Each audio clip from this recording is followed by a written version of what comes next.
Hello everybody and welcome to Let's Build Live from Oak Hill Works. How are we all doing this evening? I hope you are well. Here we are back with the Brighton C2 from DJH, which needs some details fitting to it today. I wanted to get some primer on the chassis this week. Unfortunately, I did not manage that because I was feeling a bit rubbish. But we do have, to add to it, some sprung buffers. And when we get on with the electronics, we now have a DCC chip. So we can definitely be progressing with this quite nicely. Bit of primer, bit of paint, and we've got everything. Not sure we've got the line-in transfers, but you know. And good evening, Javier, and good evening, Johnny. How are you both? I hope you are well. And to answer your question, Alexander, I'm a bit run down and meh, but I come here to see you all, and I'm sure I'll feel better. Or speak with you all, at least. In the meantime, hydration is important.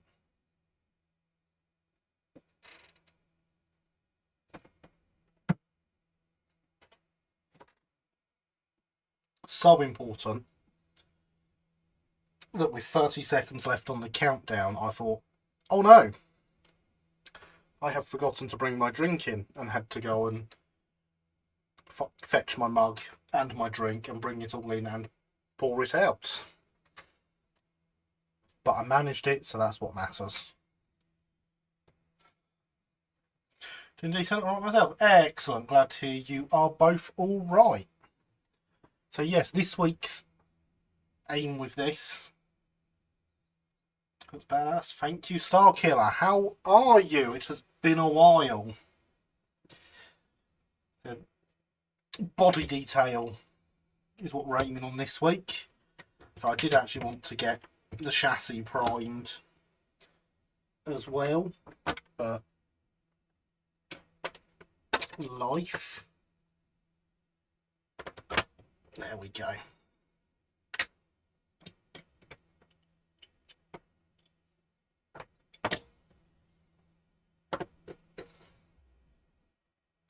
So we've got handrails to add, we've got buffers to add, we've got couplings to add, we've got steps to add. Yeah, it's all bits like that. Nothing particularly hard, and honestly it'll probably take us a lot less than 3 hours to do it, and I'm going to go what should we make now? And I'm probably, when that happens, going to pull out an SCCR ballast wagon, because SCCR ballast wagons are great. And if anyone happens to be making them ready to run, that should totally be a thing that you pre-order. Just saying. Maybe from Train Times Model Shop in Eastbourne, who will do you great deals. Hashtag shill. We're not on the website yet, so you just have to like drop me an email or something. It's fine, I can do that. And good evening, Lewis. How are you? I hope you are well. So yes, we have here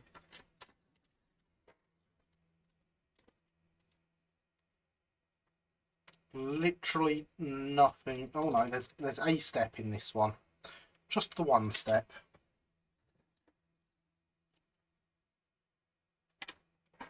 Some more steps and some pipes.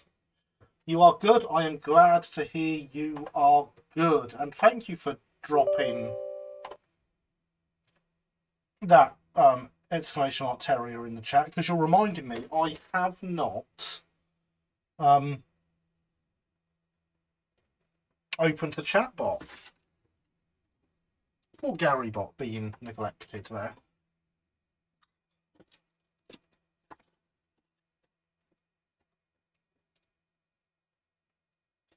Right, I do believe that. Oh no, there's a single bit of etch here that we need as well.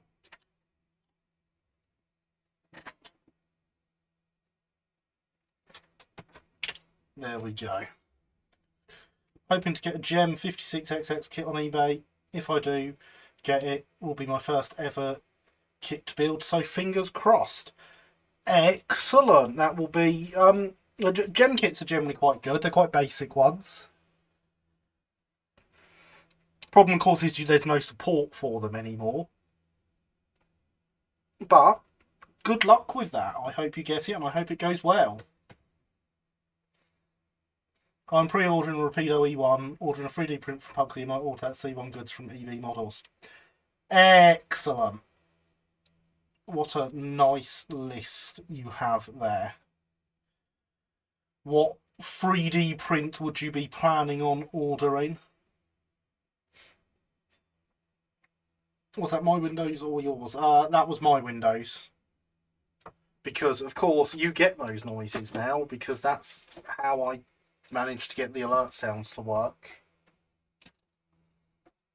It was me starting up the chatbot because I forgot to do that before the stream started. The chatbot is running now, so you can exclamation mark shill away.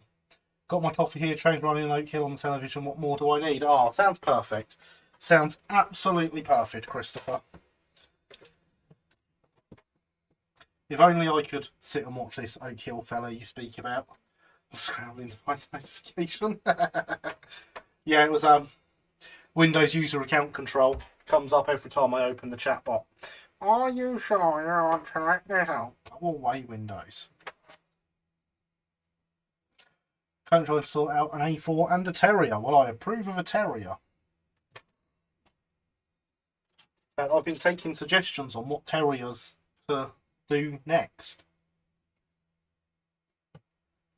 on my Discord. So if anyone wants to go onto my Discord and drop some suggestions of what Terriers I should do next, because I currently have 8 Terriers that don't have identities yet. One of them's already painted in umber with LB&SCR down the tanks and everything, but it's got no identity yet. So, you know, feel free to jump over there and tell me what Terriers I should make. It's Jones and Potts single number 39. Aha! What an excellent thing to order. I very much approve.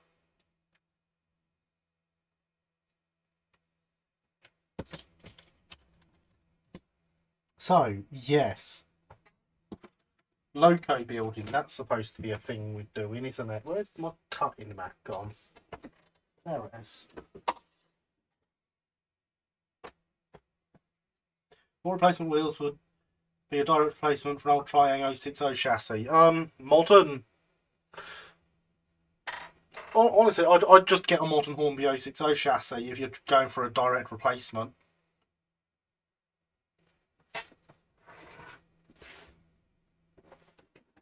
For example, the modern Pannier. Direct replacement chassis. It's Terriers you didn't have. It was Terriers I didn't have. I'm after suggestions of what ones to do next. All the Terriers. I very much plan on doing all the Terriers. But now that I've got all the Terriers that mean something to me, plus a few extras. So I thought with the next batch I would do the ones that people on the Discord like.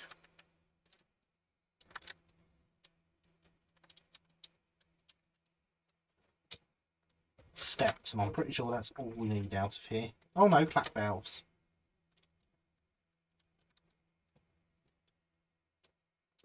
Steps and clap valves. And this bag can go away.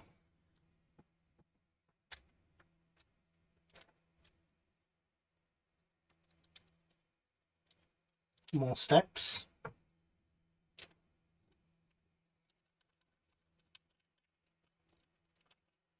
And a Westinghouse pump. Good evening, Bob. How are you? I'm a bit under the weather today, unfortunately. But nothing major. I have taken a test to make sure it's not coronavirus. I forgot some steps that are sat loose in here.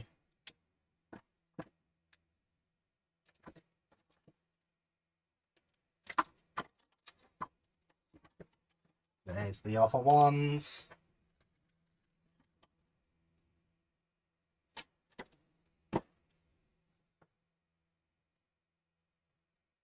On the subject of chassis, I did end up acquiring the old Hornby 2MT for my purposes. Excellent. Modern as it was the first one. Ah! Was it actually the first one though? Because there is an argument to be made that the first Terrier to come out and run was Fenchurch. Morden was the lowest number, not necessarily the first one. Personally, Gary, I did terriers that haven't been made RTR yet first. I mean, that's a good plan. And generally, if I'm doing one that has been RTR, then I will just buy it.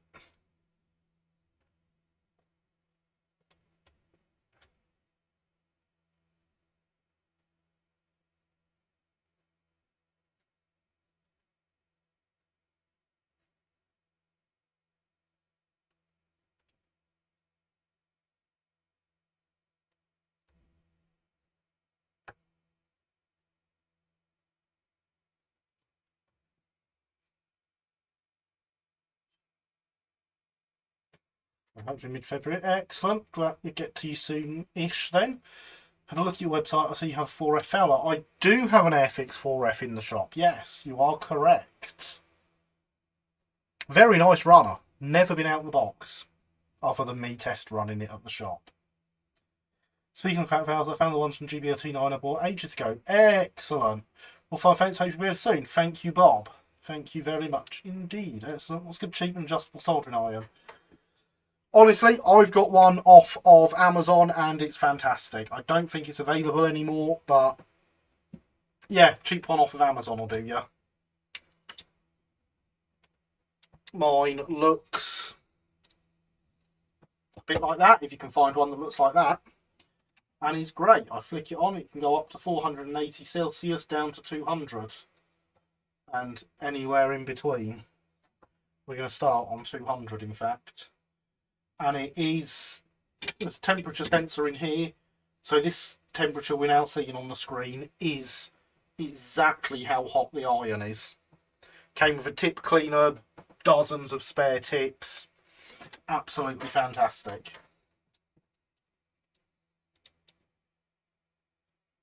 I may have purchased a Fowler 4F. Well, hey, I approve of purchasing a Fowler 4F, especially off of my website. Hydration's still important, everyone. It's more important when you're not feeling great.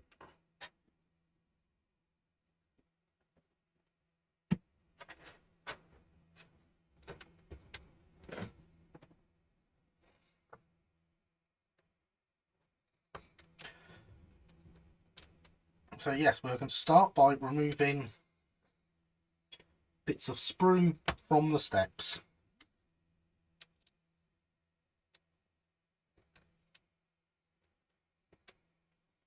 What flux and solder is used on white metal kits? So for solder, you want low melt solder, lower the better. So this is 70-degree low melt solder that I use on white metal kits.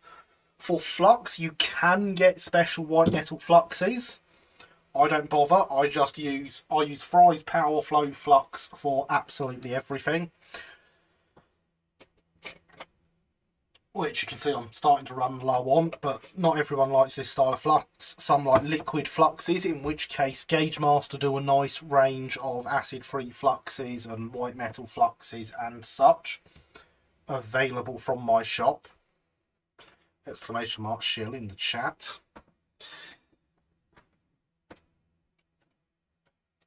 They should be on the website. I've got both of them.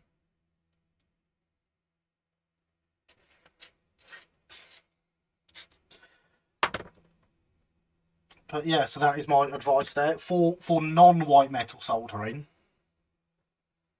I have this, which is a multi-core 6040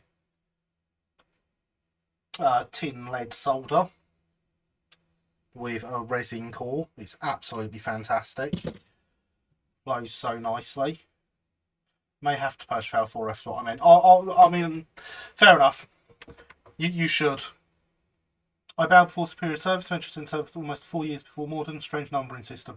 It is a very strange numbering system. But that's the Brighton for you.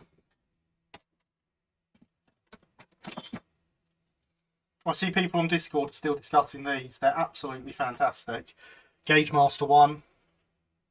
It does it as for cleaning wheels.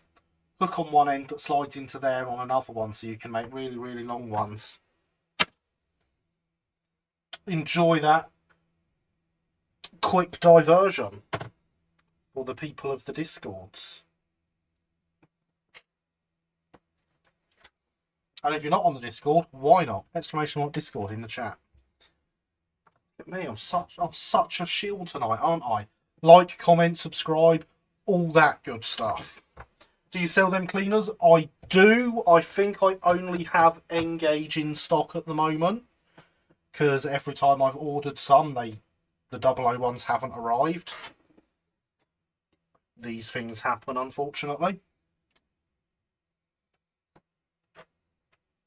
But yes, I sell them in both 00 and N. I've got a Gauge Master order I've got to place this week, so it won't be long until I do have them again, hopefully. Right, soldering block. Not necessary unless you are trying to be me and professional and all that jazz. The purpose of the soldering block is it stops heat running away. So we've got to get a step at the back here and a step in the middly bit here. That is our aim for just now. What other brands make them? I can't remember who actually makes them. It's a Continental brand, I know that much. Possibly Tricks?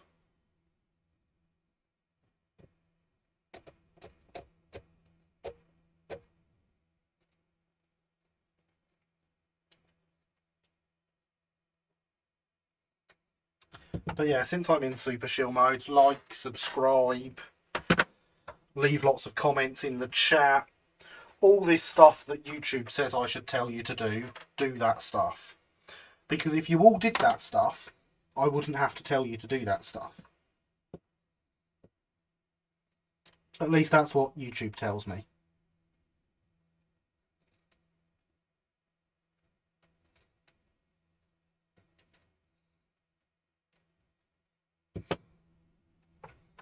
If it is HO, Tricks, N will be Fleischmann. Fair enough.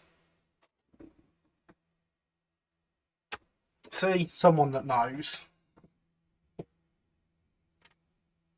Now, I hope you keep well. Good evening, Simon. Bit under the weather, but generally not bad. How are you? I hope you are well.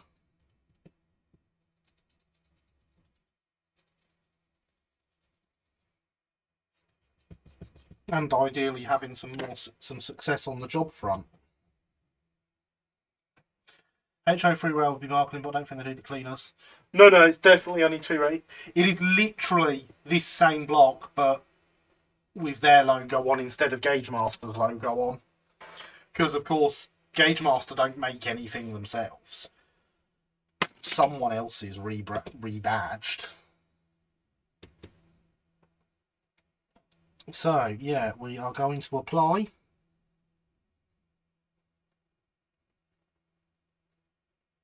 a small amount of flux to the areas the steps will be soldered to.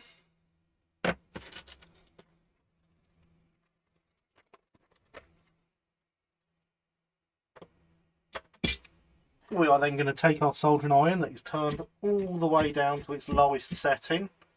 We're going to make sure we have a tip that's somewhere approaching clean. Get a small amount of solder and just apply that to the area. So we've got a nice bit of solder there to start with.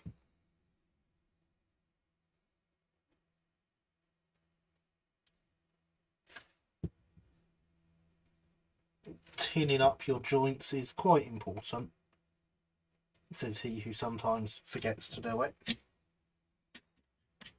Really need a new tip cleaner. This one's completely destroyed now.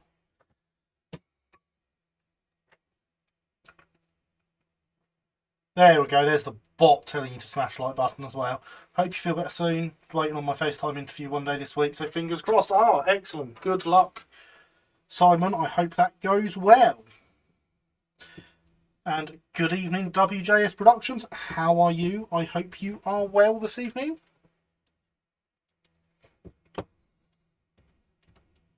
We'll now just take our steps and do exactly the same thing we've just done to the loco body. A little bit of a clean, because soldering requires clean surfaces.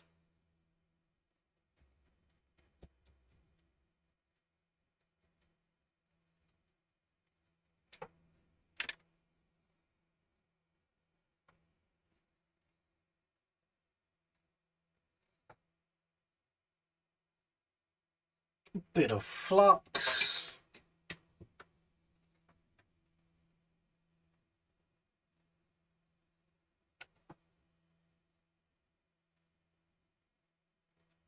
And a bit of solder.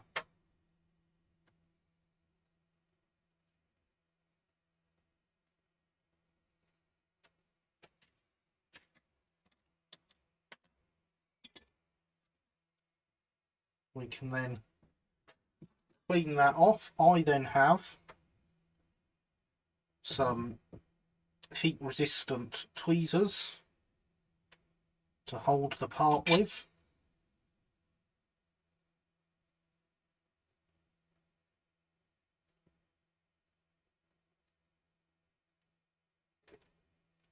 And we can apply some heat, remelting all the solder that we have put on there when we've tinned it.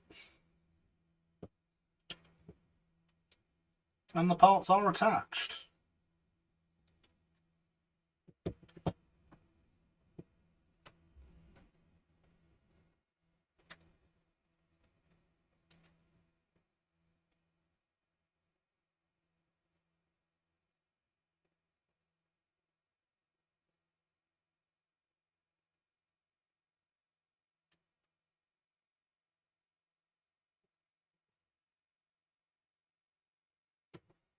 Just like that.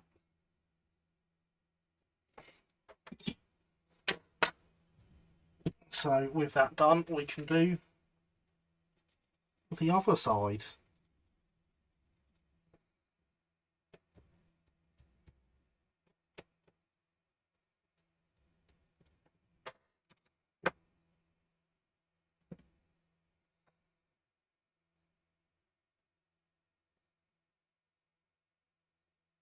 And as we all know, you don't have to worry about using too much flux.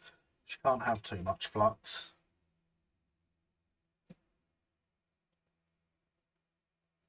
And you can just wipe off the excess when you're done.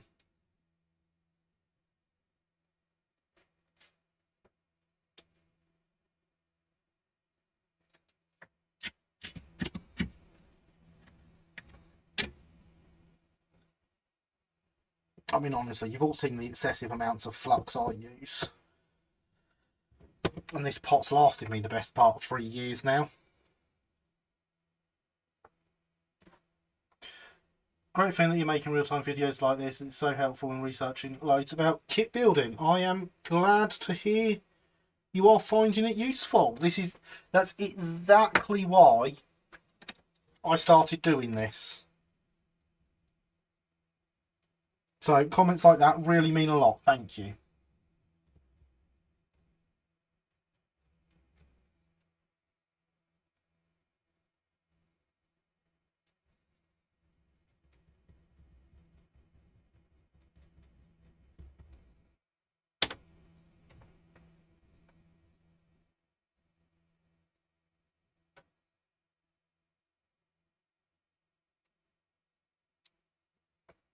It all started from discussions where people would tell me, oh, I want to build a kit of this, and I'd say, get on with it, and they'd say, but it's too hard, I can't do that. And I would say, yeah, you can, anyone can, it's not as hard as it seems. And I started this channel to prove that anyone can do it, because if I can, anyone can. And hopefully teach people along the way. How's your head now, Gary? I mean, it hasn't come out in a lump or anything, so I'm taking that as a win.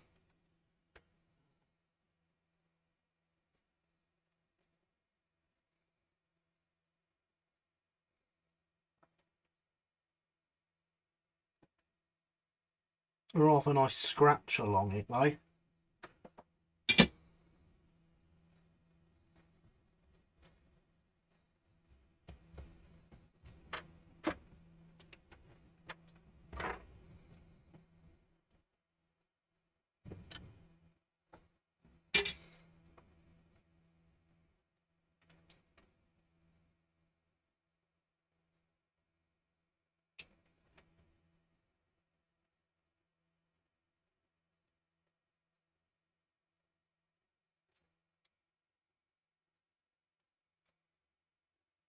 I visited the least used station today, local to me, so some more content for YouTube channel. Hopefully have it uploaded sometime tomorrow. Excellent! That sounds fantastic. Can I ask what station that is?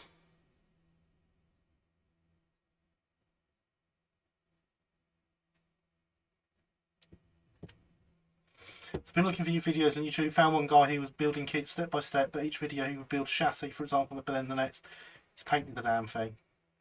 Yeah, so but my plan has always been to do as much as physically possible live.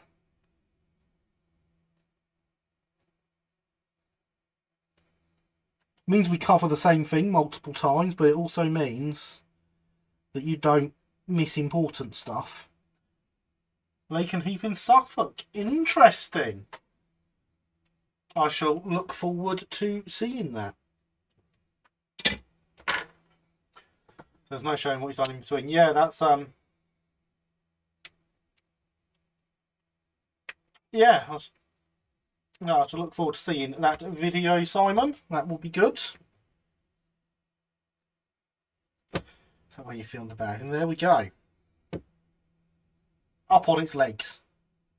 Because they're now legs, I've decided.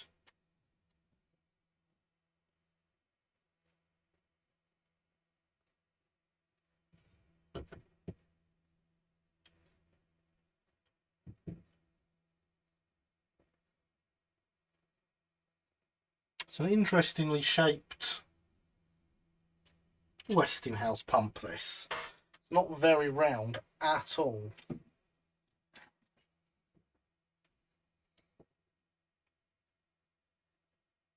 That's a little bit too big. That's about right.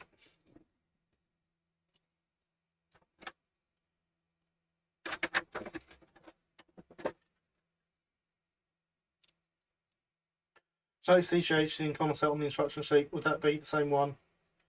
It's famed heavy ore trains. I believe so, yes.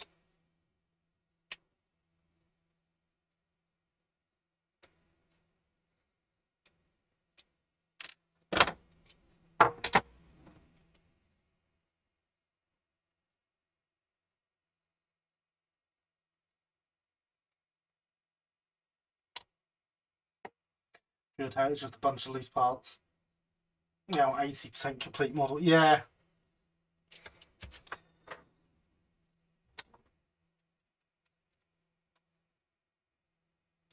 I never wanted to be people to be doing stuff. There is stuff I have done off camera in the past, but I try and do as little off camera as possible, and I've always wanted to, where I can, do the whole build, painting and everything on camera. Which is why I invested in building this room to do it all in, which I am currently in the process of building a spray booth into, so that I can even do airbrushing on the live stream and show people how airbrushing is done. because I want you to be able to see it all, and I want you to be able to learn it all. Something called the Steel Steam Loco link there, then yes, that is rather cool.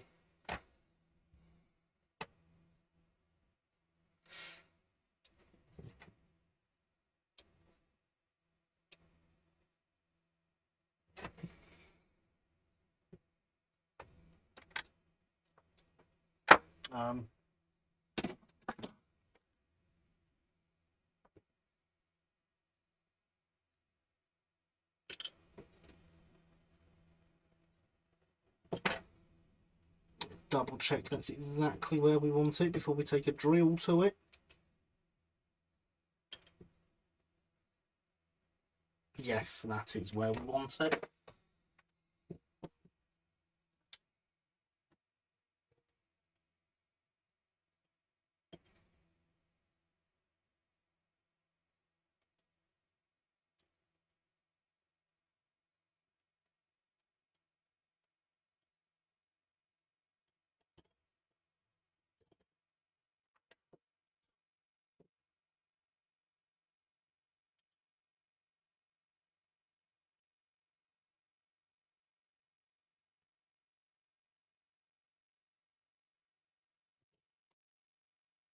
And there we go, the Westinghouse pump now fits. So all we've done there is dry fit it to find where the hole wanted to be, stab it with something sharp, and drill through. And good evening, Alan. How are you? I hope you are well.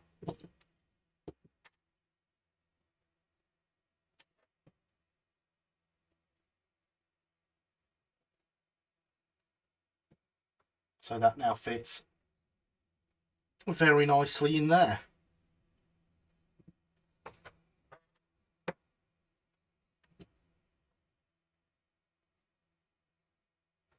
I don't want to flux it yet because I haven't cleaned anything, have I?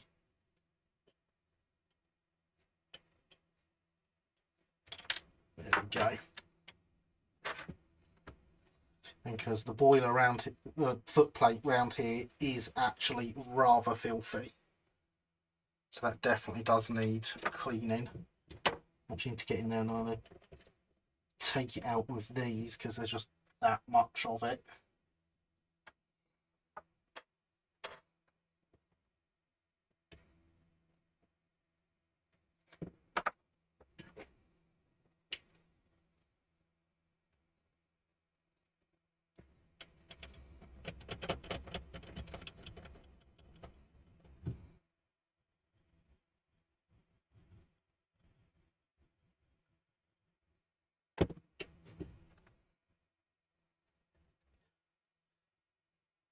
Oh, and there's Liddy reminding us all that hydration is indeed important.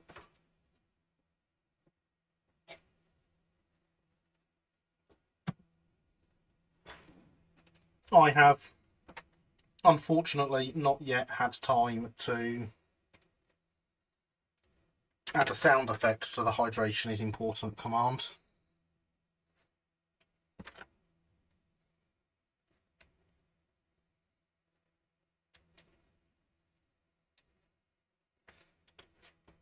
But I still very much plan to when I can.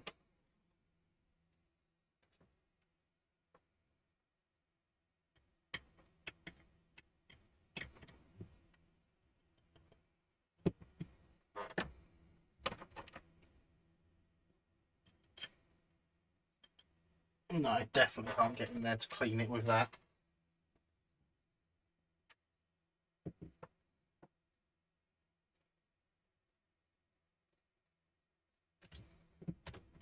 Which is a shame, because really I want to solder it from the inside if possible. Because if you can solder it from the inside, then your solder's not going to be seen. So have I missed anything? Not particularly. I have fitted the steps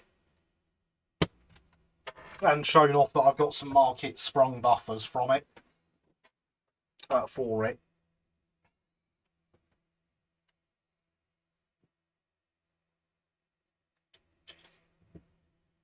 Oh, and I drilled a hole to fit the Westinghouse gear.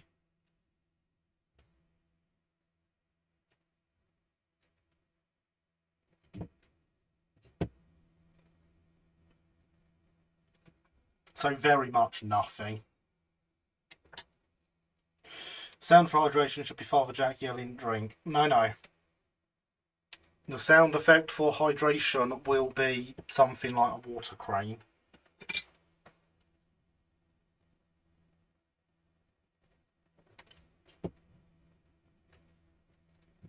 I have some videos I have filmed with water cranes moving and releasing water and stuff. Where possible, all the sound effects on the channel are going to be stuff that I have recorded.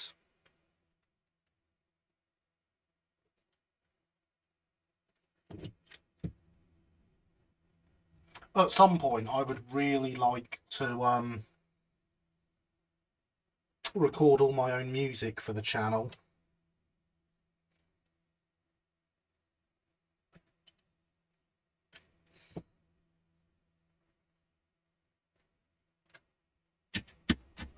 You know what, I should have tinned that. I didn't. It's not going to be soldered down the bottom now. That's my fault. What about an alarm? No, not an alarm.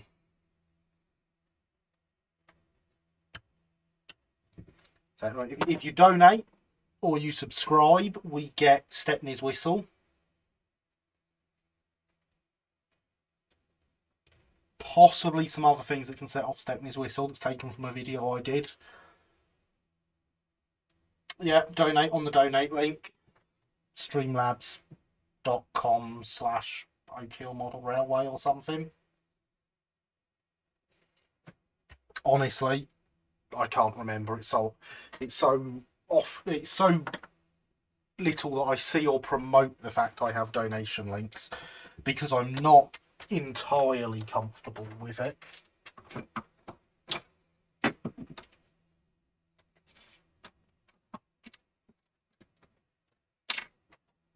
I forget what it is.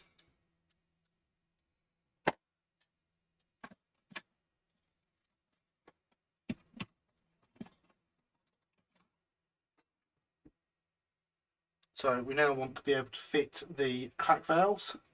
How should you flatten a bent running plate? It depends what it's made from. And there is Stepney's whistle for you all. Thank you for the donation, Linny. That is very much appreciated. As I say every time, all funds raised through the donation or the ongoing Patreon subscriptions do go towards projects for the channel or towards building an entire recording studio.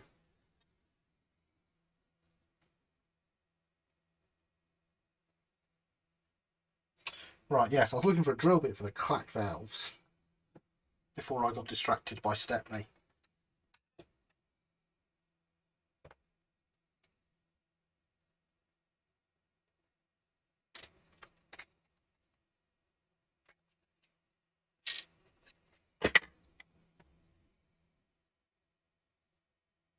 That's the one we want.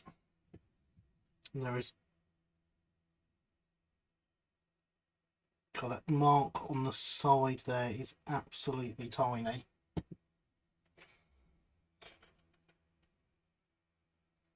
Can I test the Terrier whistle for the subscription? I mean, the Terrier whistle we just heard from Linny is the same Terrier whistle. Yeah, Linny tested the notification whistle. It's great, isn't it? So I do want to get a few more sound effects in there for some of the commands. Don't forget to smash the like button, ring the notification bell and subscribe to this awesome channel. Thank you, Simon. Very much appreciated. I do like it when other people shill for me. It's much easier than doing it myself.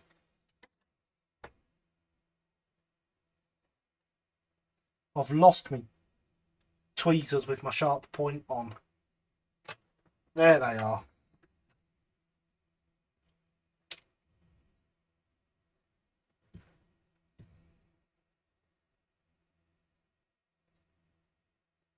Because the hole for this clap valve, the mark for these clack valves is barely visible.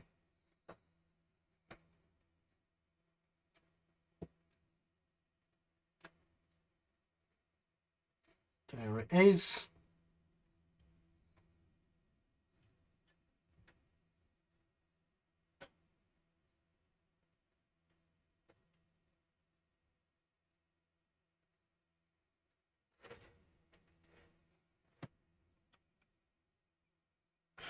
Would SR train run on GWR branches at all? Possibly. I wouldn't know well enough. Very often in the future, but the H2 whistle will be a fine addition to the collection. It would. What about steam whistle for the like button? I can't set up notification sounds for the like button, unfortunately. Or perhaps fortunately, if enough of you press it.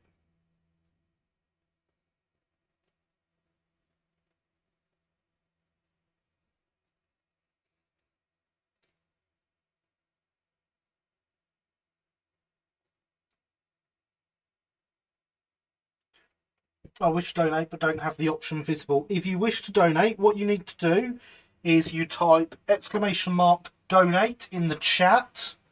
The chatbot will then reply to you with a link to the Streamlabs page where you can provide donations. As Linny has just done there. Thank you, Linny. All donations are very much appreciated.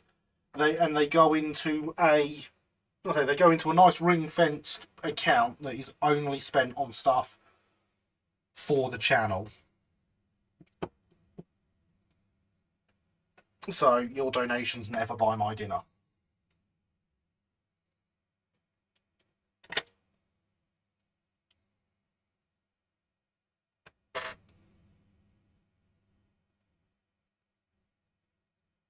This is definitely the size I want, but I think it's lost its tip. That's going to be problematic.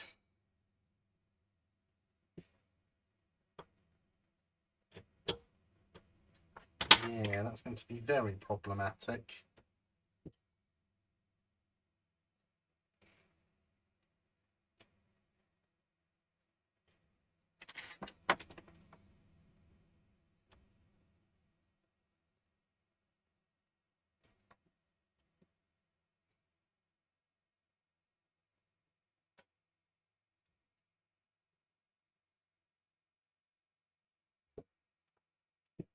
Without its tip, it just wants to slide about.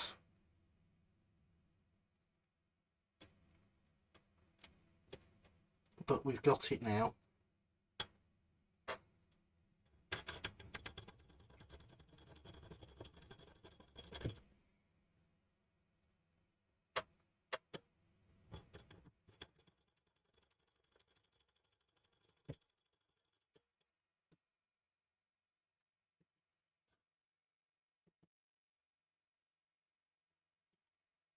It's also not going to penetrate very easily.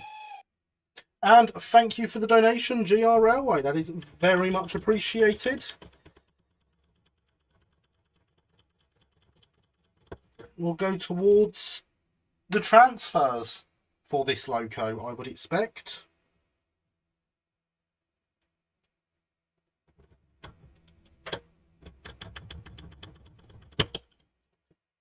So you can see how to do transfers.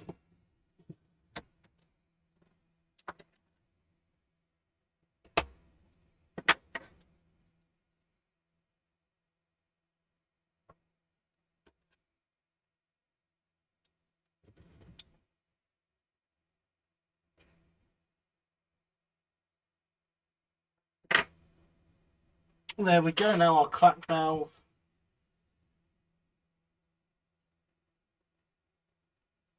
can sit in the boiler very nicely. What is that tool you are using, Gary? This one, it's an Archimedes drill.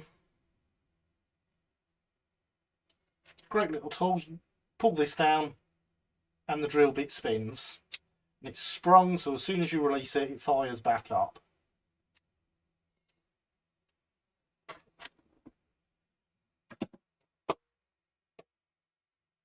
So all I have to do is pull it down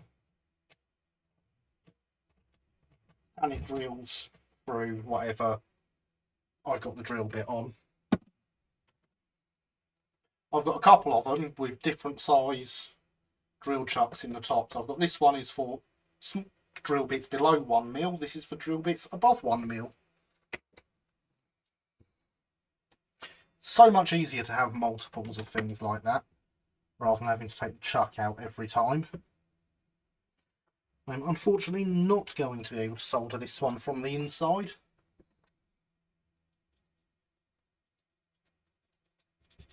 Because the bottom of the boiler's in the way.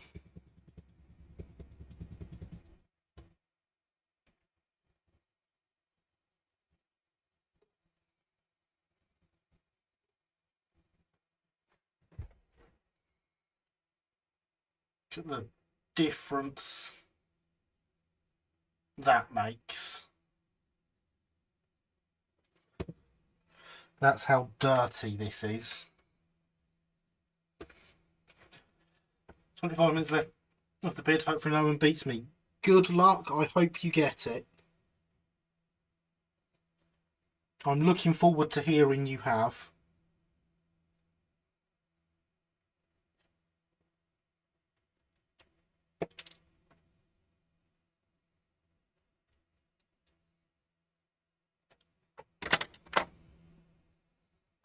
And so, once again,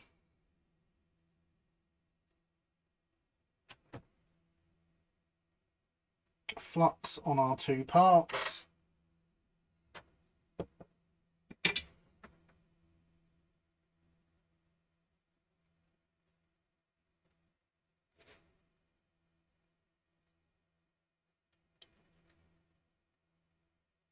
And put in a small amount of solder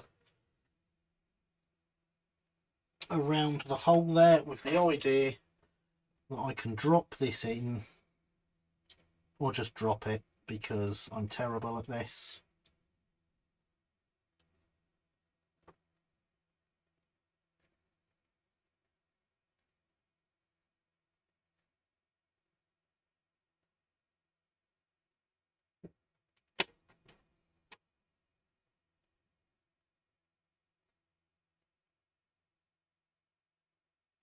And then remelt the solder under it.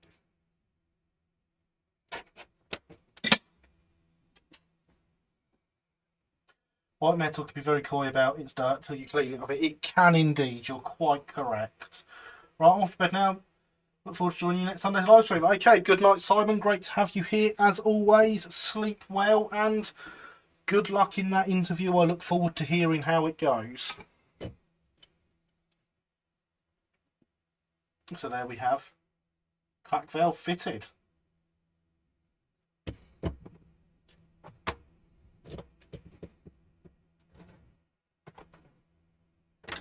So now we'll be doing the same to the other side.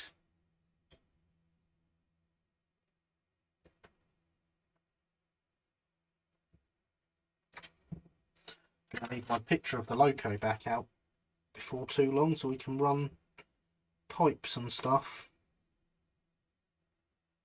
which I should really have done holes for before putting the clack valves on, but never mind.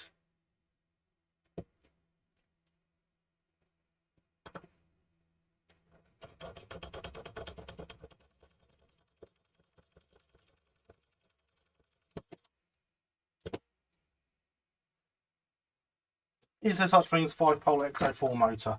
Yes, there is. They are not very common these days, but they are great motors, especially if you pair them with a new magnet.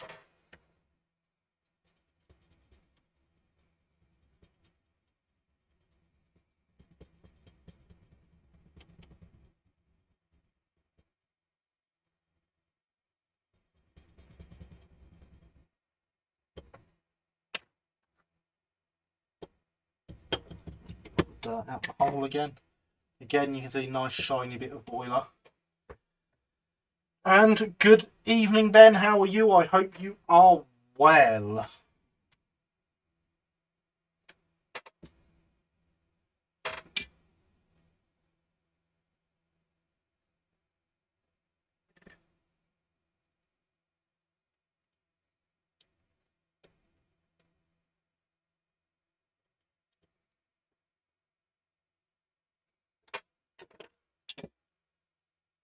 filled the hole with solder now.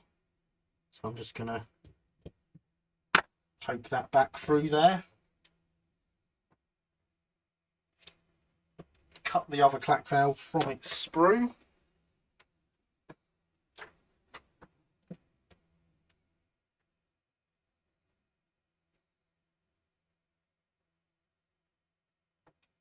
Drop a bit of flux on it. Drop it into the hole. Push it round to straight.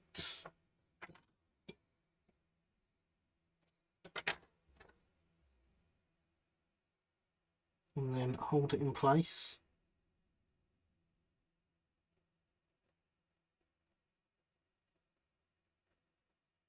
While I remelt the solder around it.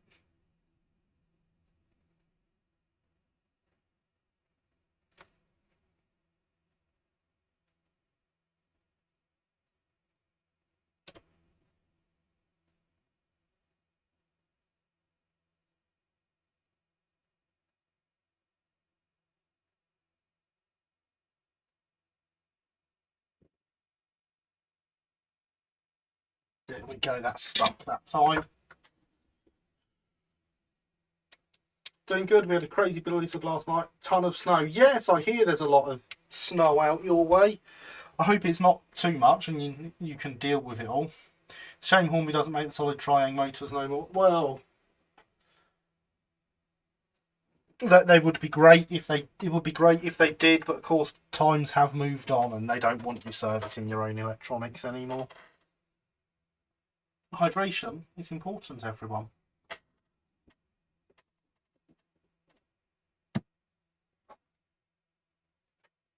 And that is the end of that. So we'll need some more next time.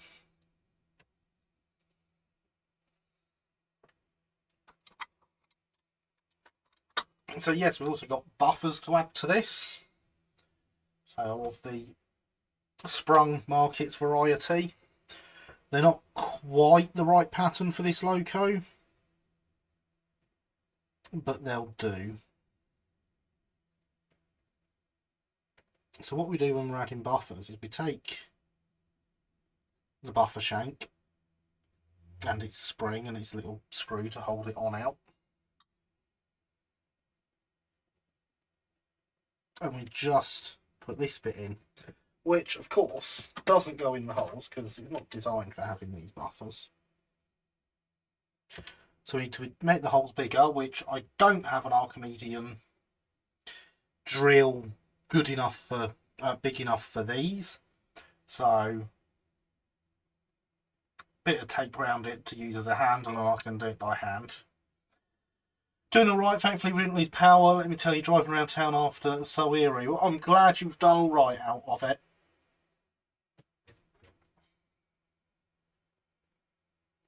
No snow here, please. I want to be able to get to work this week. I want you to be able to get to work this week as well.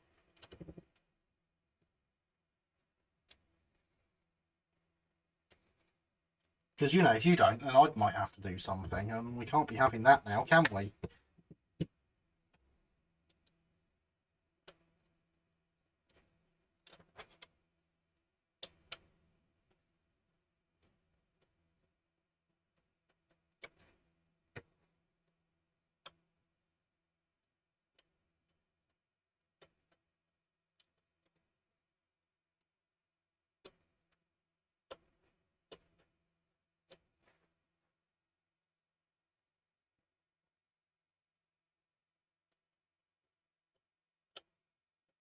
So now we just, you see, it's not quite as quick. We take it nice and slow with this, doing it by hand.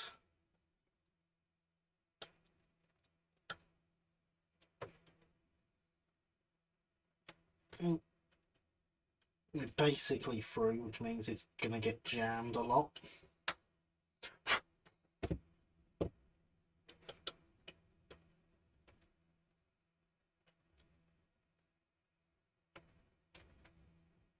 There we go.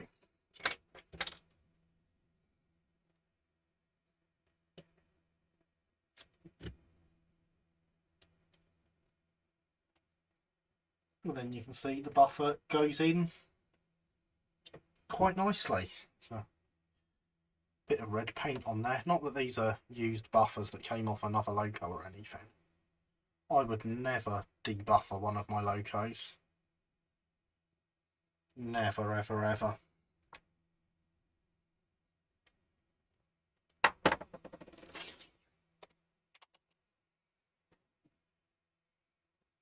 How much you pay for Gem 56 LB&SCR? I honestly have no idea what they're worth. I couldn't answer that, I'm afraid.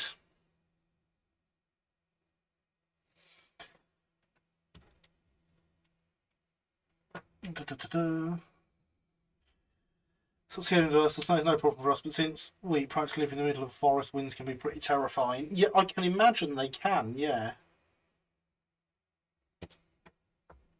Down here in Somerset, we haven't had any snow really since pre-COVID. Down here in Hicktown, we haven't had any real snow since 6, 7 years ago now.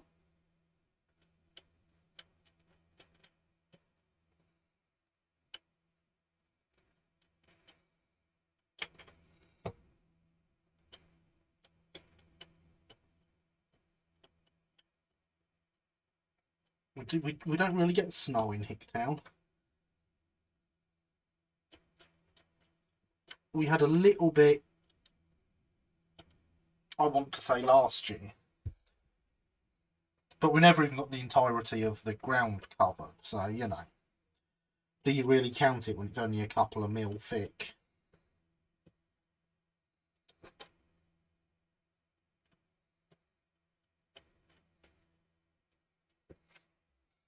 I don't miss the days of living in a trailer out in the booth for sketchy electricity supply. Yeah, I can see why you don't miss that.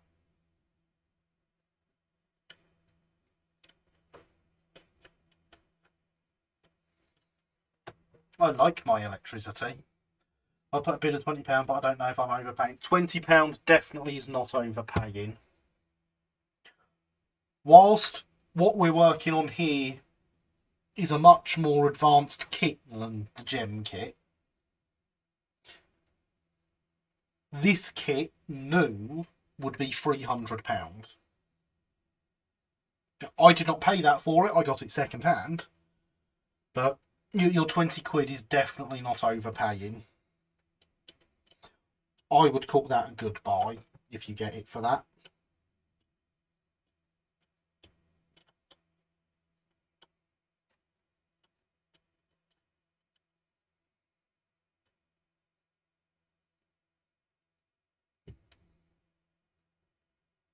Does it include a chassis and stuff with it?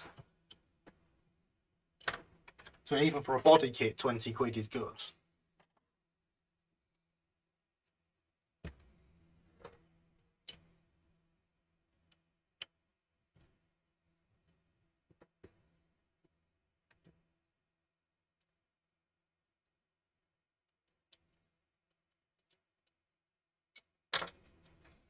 And there we go, that is both holes on the buffer beam opened out for the buffer shanks to be soldered in. So again, I want to ideally do all this from behind where you can't see it. Well, I suppose you can see it on this. You can't see it as well.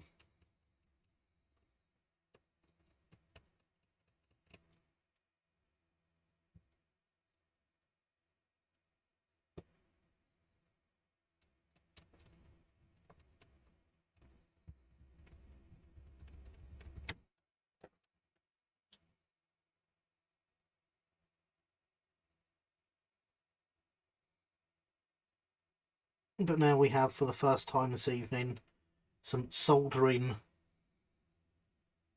brass to white metal, which is slightly different, because white metal solder will not take to brass.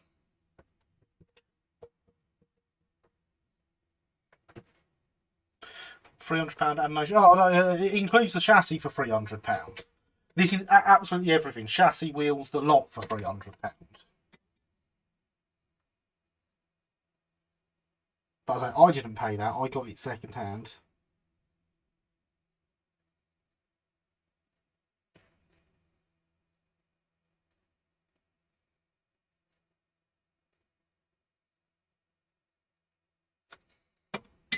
Still paid a bit more than 20 quid though. Alright, good night Paderborn. Thank you for coming. Fantastic to have you here as always. Shall see you on the Discords at some point, I expect.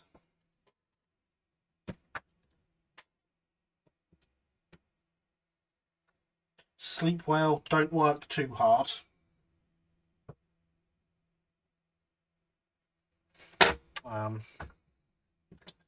I hold that on me, that's the question. Because what we're going to do now is turn the soldering iron up.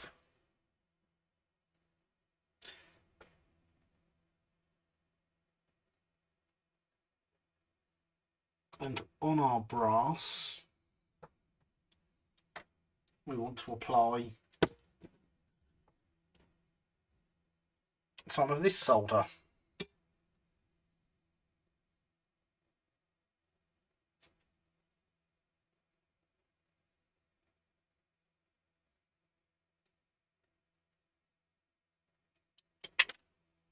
Bye!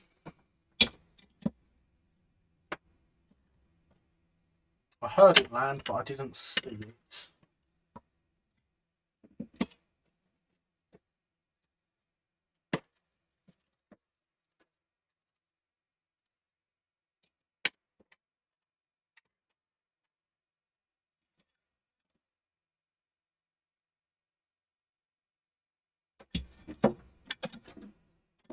That could be costly.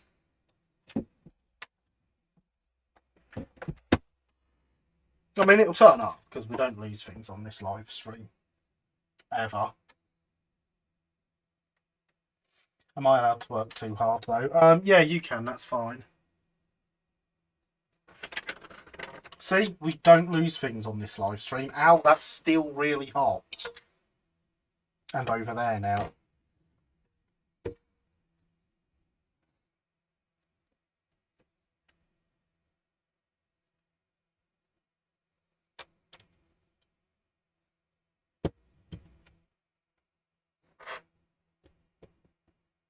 So now that that's tinned up with the brass solder, in fact, let's tin up the next one as well, preferably without throwing it anywhere.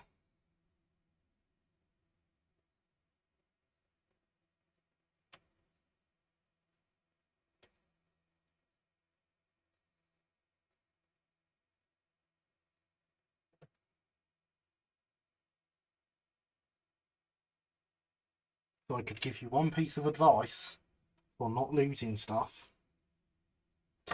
Have white surfaces. Am I also allowed to work hard too? If you really want, yes. It's not like land on the shop floor. It wasn't an engaged screw either.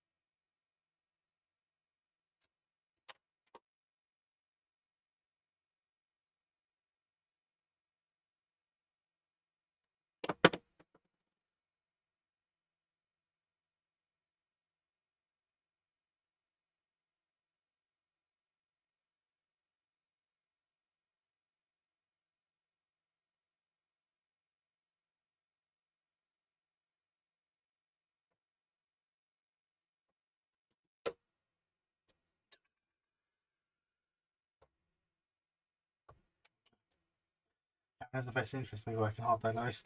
Yeah, exactly. That's why you're allowed to work hard.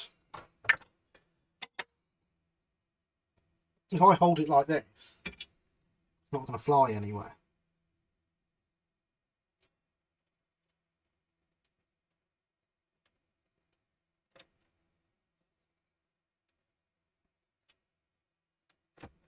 Smoking a bit, that, isn't it?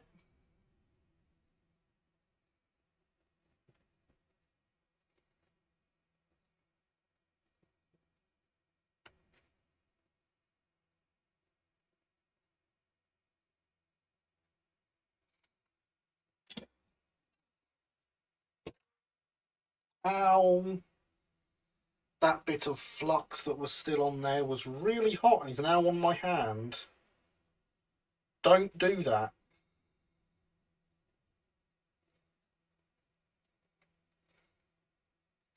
Don't need to ask about having to work hard. No, no you don't. Smoking, terrible habit. I agree. There we go. For those keeping count, that is a burn.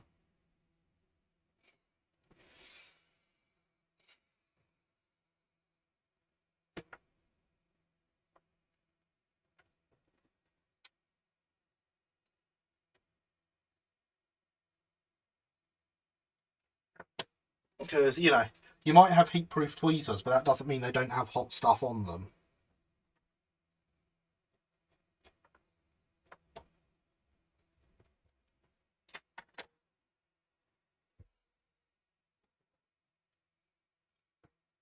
Sometime in March, maybe later, I'm going up to New Hampshire and riding on the Mountain Washington Cog Railroad. Been up the mountain before, but this will be the first ride on the Cog Railroad. Very nice. You're going to do us some video of that, because I'd love to see it. Equals Hot Fuzz. Gary Oak starting Hot Fuzz. You can't see it. It's just there, just in front of my fingernail.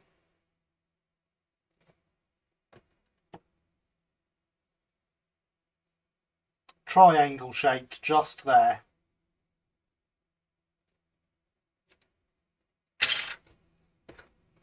And good evening, Thomas. How are you? Because there was a bit of hot flux on here. It went straight onto my hand like that.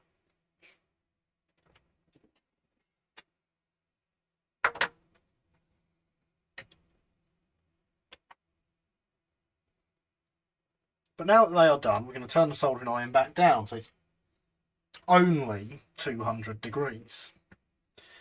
Much more tolerable.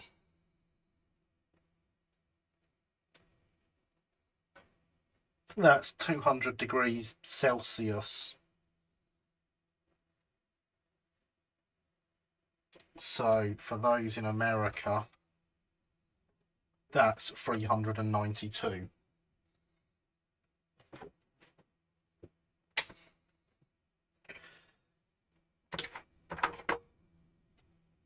Check out my Duchess Sutherland video when you get the chance. Would love to see your thoughts. I would love to check out that video. I will probably forget to check out that video if I'm being completely honest.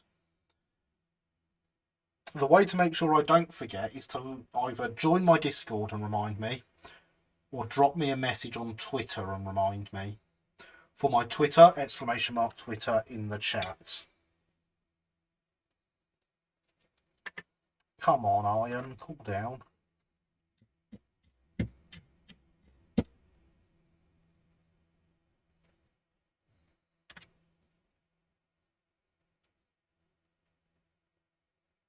So small you need a magnifying glass to be able to see it. It's not that small. It's not big, but it's not magnifying glass small. I'm doing right, fair tired. Went to my first car boot today. It was just utter rubbish. Only one thing worth getting was an Ertl TFC car for 50p. Well, I mean, you found something. That's what matters. I bet I'll be doing a whole video just kind of talking about the trip, and maybe at some point I'll release the fullish video of the ride. Excellent. I would love to see that.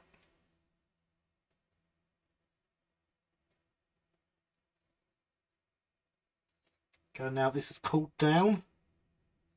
We can go in with the white metal flux, which although it won't stick to brass, it will stick to the solder that's on the brass.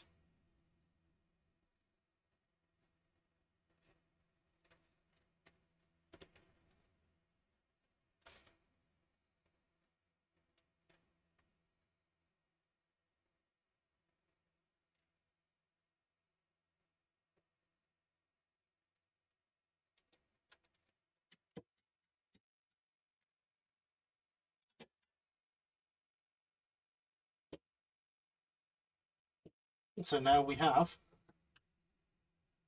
some buffers. You're quite correct, Sophia. Hydration is important. Allow me to refill the hydration vessel.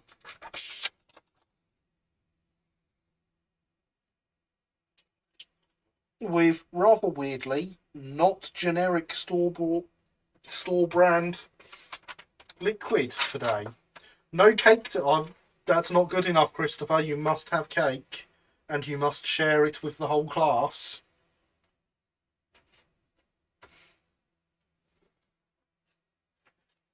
I'd have liked to have picked up a Falling to Bits toy train or model of Doctor Who 5-inch range piece to fix up though. Well, yeah.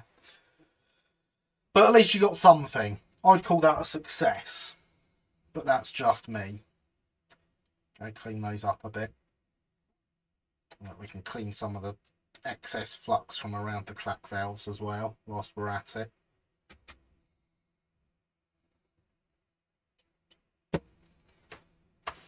Something I didn't check that I've been meaning to check on this is quite how good that hole is for my couplings. You are free links. I do not want free links. I want screw links. You are also free links. You are hunt couplings. Where are my screw links gone?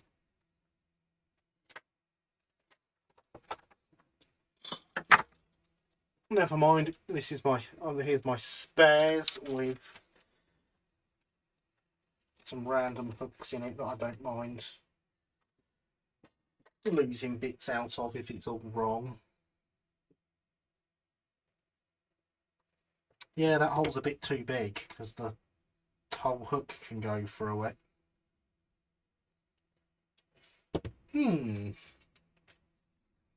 Interesting conundrum. I'll have to ponder that. And good evening, Red. How are you? I hope you are well.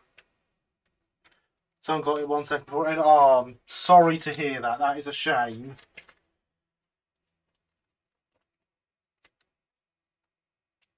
There will be more chances. I am sure of it. Rice pudding, everyone wants some. Yeah, I'd love some. You don't mind?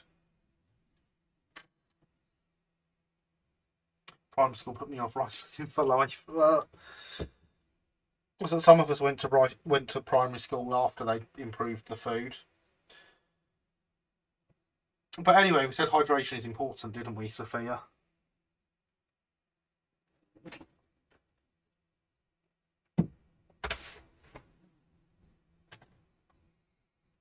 Just seeing that it was full of tatty junk, dodgy electrical, dilapidated clothing. If it wasn't for the fact I know enough when it's open, put me off for life. I mean, that is what boot sales are. Tatty junk, dodgy electricals and dilapidated clothing. I don't know what else you expect to find there. What jam in your heel? Oh, in 3260 for 50 quid. Oh, go on then, Linny. You know you want to. Fine, thanks, Gary. Excellent. Glad to hear it. Oh, Christmas. Sweet. Shut the buffers. Okay, so jam in yours. Yes, please. You've got to have jam in it. I swear I'm one of the only ones who can't stand rice pudding. Well, there's Sophia as well. That's what I love about car boot sales though. Exactly, Red. That's what I love about them as well. I'm going to put some buffers on the back now. 260 comes with combine car and mail car, and yeah. And for free postage, that's actually quite tempting. Need to repaint though. I mean, that sounds definitely worth it to me. I'm fully in support of you buying that. Do it, Linny. Do it. Come on, everyone. Peer pressure Linny into buying the 260. Do it, Linny. Do it, do it, do it, do it. While I drill out some more holes for buffers.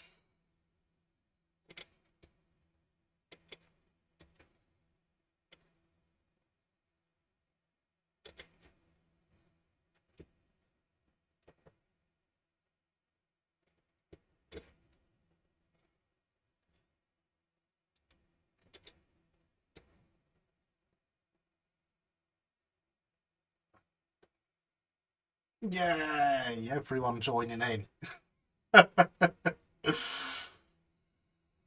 Isn't peer pressure great? It's the biggest time railroads online too. That's fine for that price. It's fine. Do it. Do it. Do it. Do it.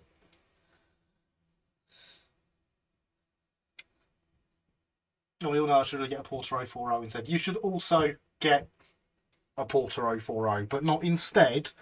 Also, rice pudding has to be so thick that it has to stick to your ribs to be best. Oh yes, Bob, definitely. You are very right there.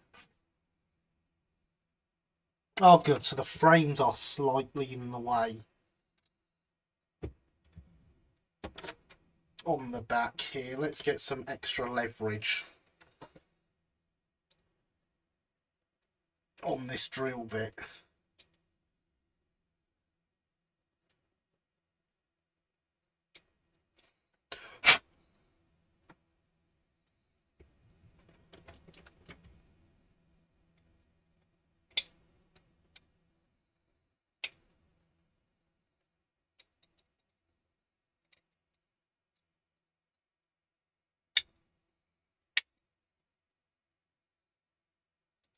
That might be enough to get it in. Well, not both, really. Exactly, Sophia. Why not both? Both must be on a semi-professional table. So you have to realize not just loads of random junk shoved in tubs or scattered across a blanket on the dirty floor. That's how it goes. No, it's definitely never like bargain hunt. That's all fake. Never had rice pudding, so I can't comment. Well, there's always... It's never too late for your first time. That's what I have to say. To be fair, an 040 Porter would look quite cute in green. So I want one for the Nutley, Crowborough and Groombridge light railway because of railroads online. Running rice pudding is awful. It is. That's just mean, Lewis. Don't make me ban you. America is now confused by the confusing talk of the British people. Ah, poor Americans. And their lack of rice pudding.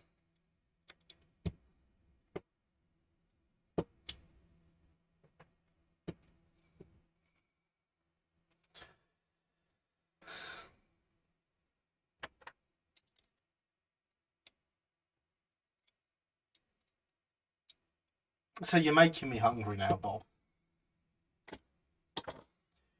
Is there any specialist Facebook groups to focus on kit build and building logos? I would expect there is. However, I am not a Facebook user, so I can't really help with that. Yeah, that's fine now. If anyone else in the chat can, then please do.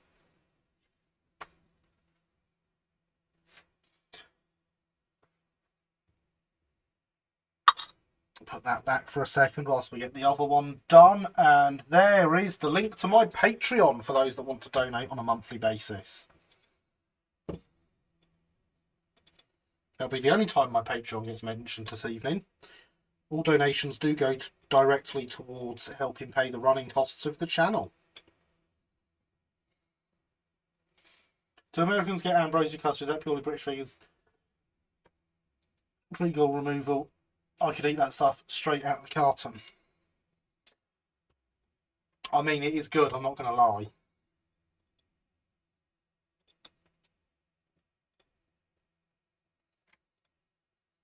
Reasons I'm glad they stopped my surgery and didn't go ahead with it.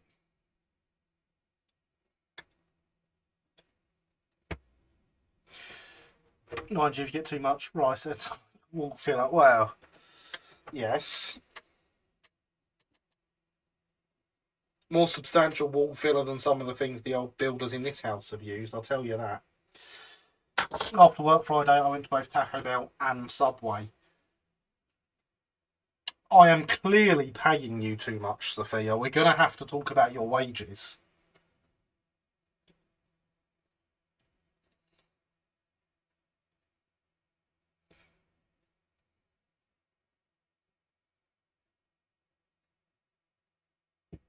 I want to try making my own rice pudding? Do it. Do it, do it, do it.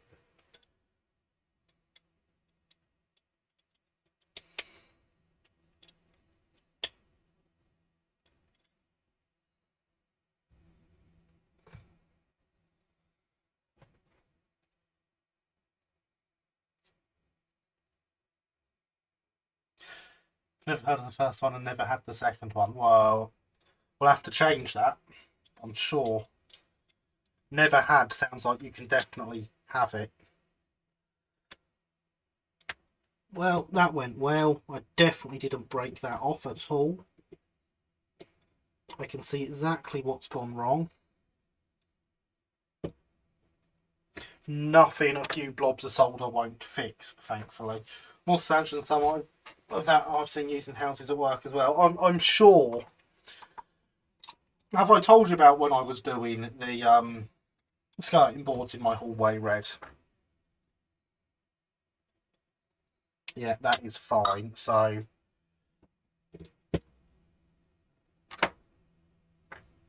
touch of solder to repair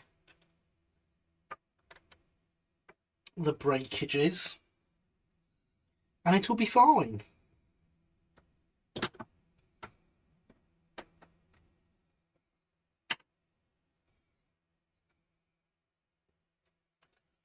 I have my phone screen on half this and half eBay. Whoa, hey. I approve of eBay.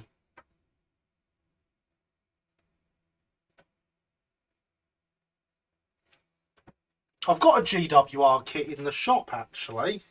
White metal one. Going cheap. Needs a Triang chassis to go with it. It's a tender engine. Can't believe it has. Can't remember what it is, but it's a tender engine. 060 probably. I don't know if it's on the website yet.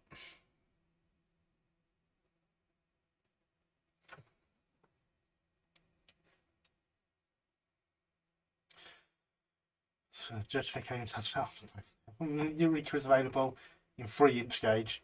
Jeez, custard better than rice pudding. Fair. Chinese and the idea of creamy rice dessert is a bit too weird for her. Rice is so yeah, I can see why that would be a bit weird for her. G-gauge Eureka is working inside valve gear. Very nice indeed. Currently swapping at times one of my IC cards for tracks for snow running. Whoa, hey, that sounds like you are going to have some fun. Again, porridge is also savoury in China. Ah, yes. Yes, it would be, wouldn't it? So, Red, when I was doing the skirting boards in my hallway, I had always known that at some point, before I moved here, the front door had been replaced. Because the skirting boards, either side of the front door, had some silicone filler in the end of them, where the shape of the door was obviously different to the one that was there when they were fitted. Now, I'd thought nothing of this particularly up until ripping the skirting boards off to put new ones on.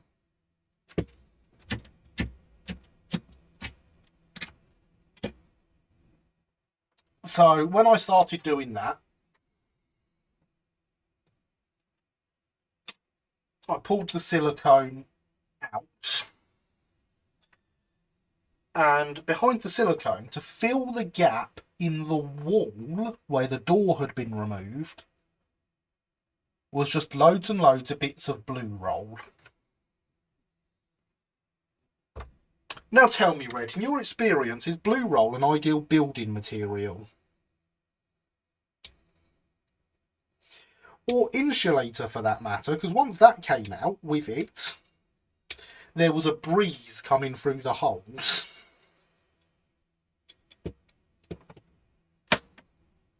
How's that for terrible?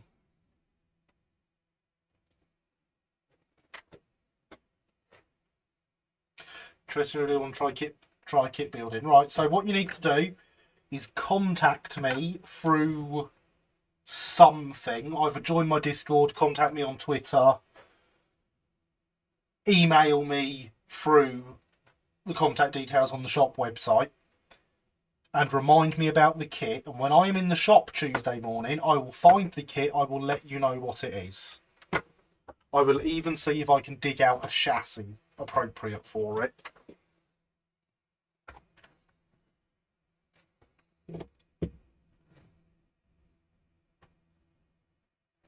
It's a Southeastern Finecast kit, and they are very good kits for beginners.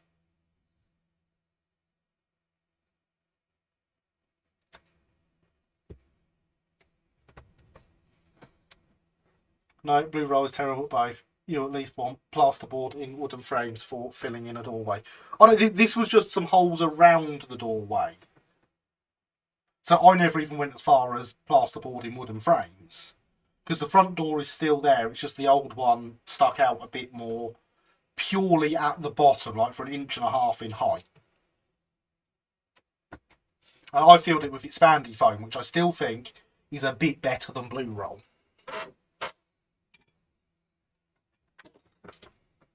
And blue roll is a cure roll. Well, it's good for cleaning. Not sure it's a great building material.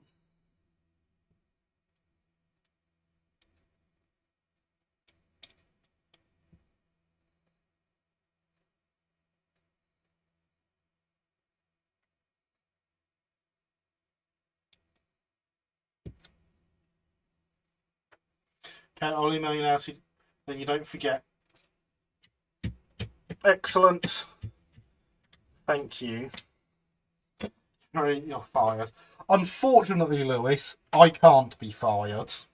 Okay, yeah, small to moderate holes, expanded foam is good as long as you can level the surface after cutting off any excess. Yes, I could. Oh, I did the expandy foam properly.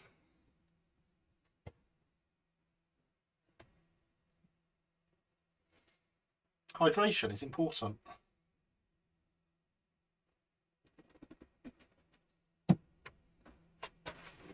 No, Thomas, blue roll is what builders and tradesmen use for cleaning absolutely everything.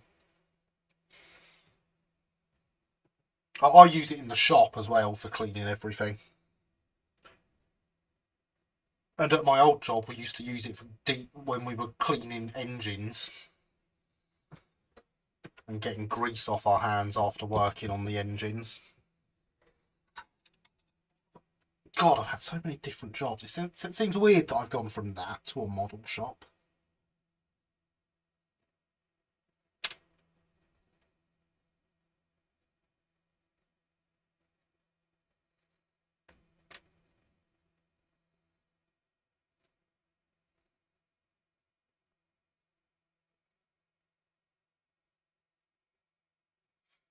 And first aid. Oh yeah, I constantly use it for first aid. It's great at that. Let's turn the iron up because we want to get both of these done.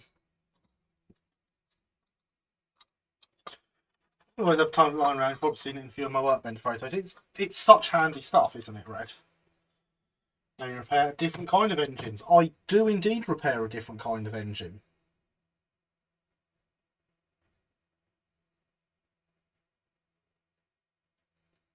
These ones have less boom booms in them. Hopefully.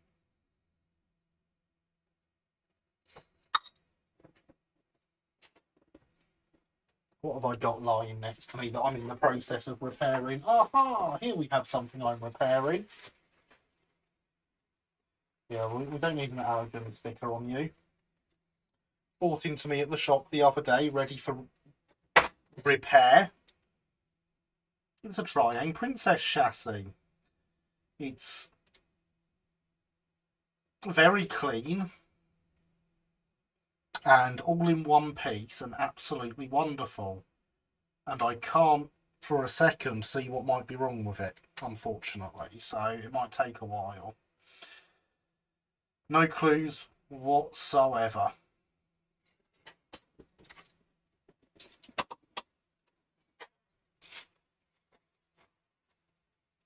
That is the sort of thing that gets brought to me at the shop and asked if I can repair it.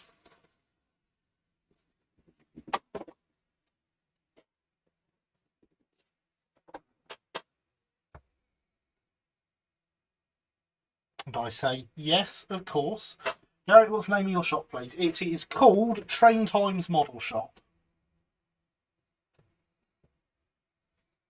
And there is a link about to appear in the chat to the website from Thomas putting the shill command in. Thank you, Thomas. Shouldn't the motor have some brushes? It should. And a spring for those brushes and some electrical connections of some form.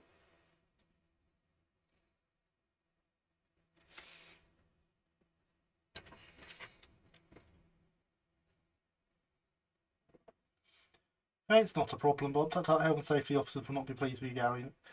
They would say, where's your PPE? Where's my PPE? Well, now that you ask, there's my goggles, there's my mask. PPE is very important because your eyes are important.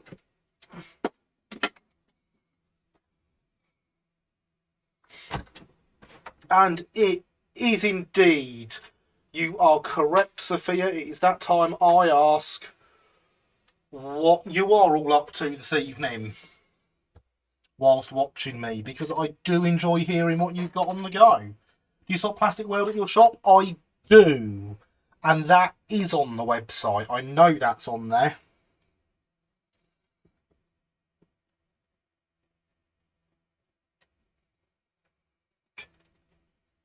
As is the tester's dull coat that no one else seems to have. That seems to be a just me thing.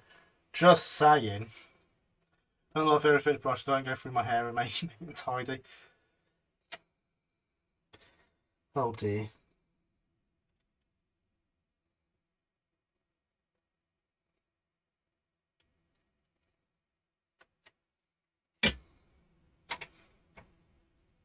Okay, Pete. Besides headache, I do have studying to catch up on. Okay, good night, Javier. Thank you for coming by. Great to have you here as always. Don't study too hard, but also don't study not hard enough. What about your gloves? You should wear heat-proof gloves. I mean, I've got a heat-proof soldering block and I've got heat-proof tweezers. And I've got hands that are clearly not made of asbestos, unfortunately. Watching you running trains and making evil plans. Well, that sounds like a good combination of things. Evil plans are the best plans. Hopefully some normality really... hopefully some normality really wants to come down and see your shop. I would love to have you down to the shop, Bob. That would be absolutely fantastic.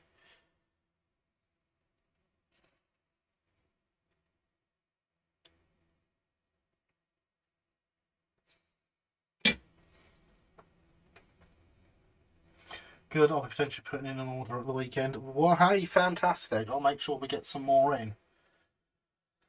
Currently faffing around in cooperative tracks. Aha. Currently holding my Stania XLMS Blood and Custard brake coach and looking at it. And what are you going to do with that once you have looked at it?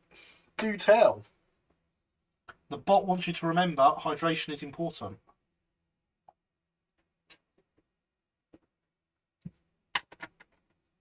I'm prepping to give some model making workshops to primary school classes tomorrow. Wish me luck. I'm not sure how it will go. I mean, primary school is probably the best age you can do that to. They're going to be really enthusiastic. I hope you have good fun doing it, Alan.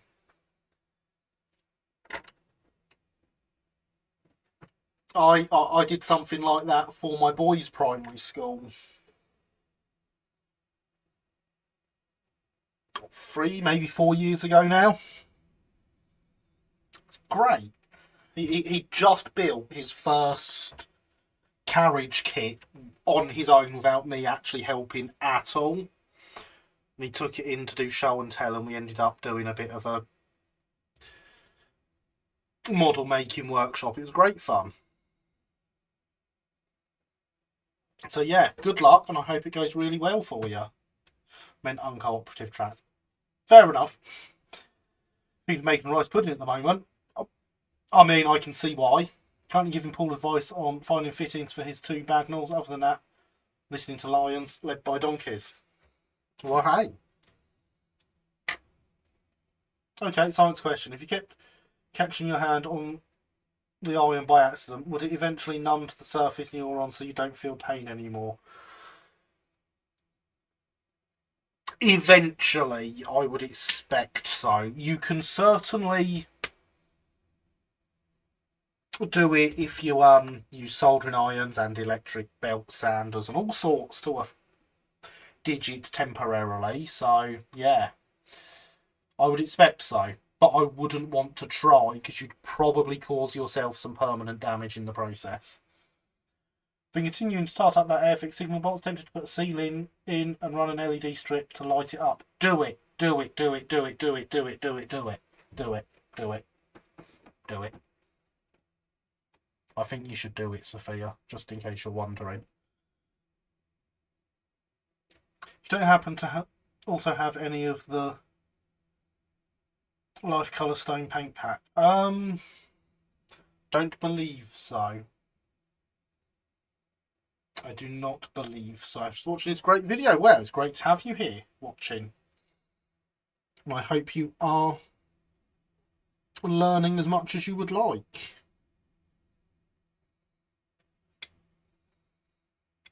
And if you're not, do feel free to ask questions. Because I'm totally here for that. Oh, I forgot to turn the iron down. I was supposed to be letting the iron cool down whilst I was reading chat. That was silly of me, wasn't it? Put it back on my layout along with an XLMS Stanley, a blood and custard composite coach. Well, hey, what have you got pulling those coaches? Please do tell.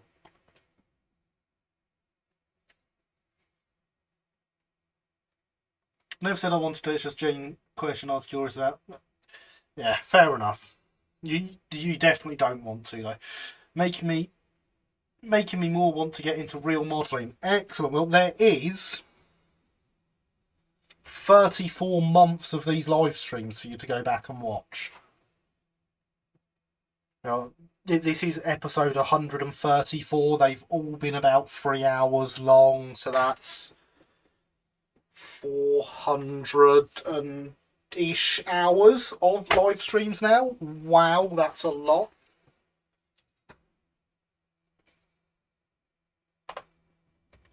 In fact, there was an episode 0 as well.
Right, is my sound working again now?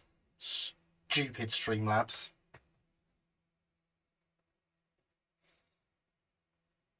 You all just missed me get a bit emotional. So, yeah. Stupid Streamlabs. But yes, good night, WJS Productions. Great to have you here. Sleep well. Don't work too hard and all that jazz. 4 to 5 hours just streams alone. That's like 16.875 days. That's, yeah. So basically, after I worked out that it was 405 hours, I did get a little bit emotional there because it had never occurred to me just how much of this streaming stuff I've done. And how much you lot have supported me through it. And it's really awesome and I love you all. Thank you so much. You are all really, really awesome. Thank you for being here and supporting me through this.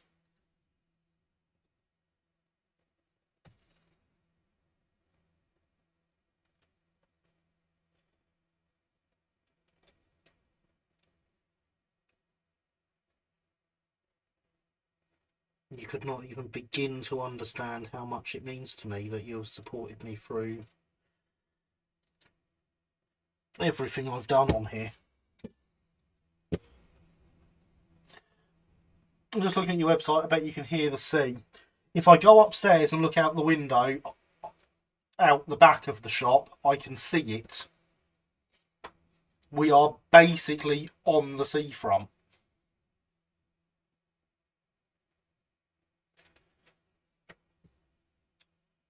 No, I didn't think that one had stuck properly. I'm not convinced the other one has, but it's... No, there we go. One at a time, I think, so I can get in there and see a bit easier.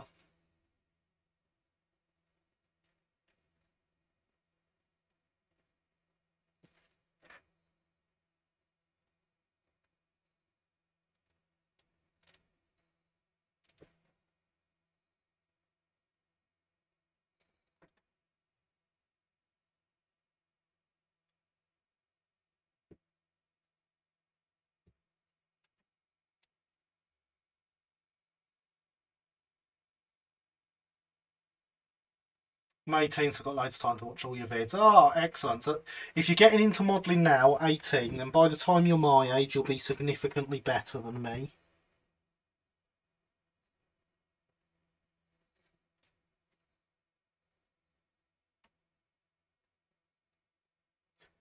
I was in my mid-20s when I first got back into railway modelling. I would have been closer to 30 by the time I started kit building. 28 I reckon I was when I started kit building.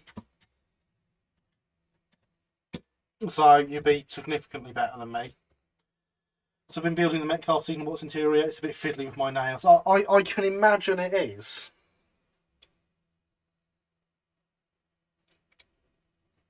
But that's your own fault for having those nails.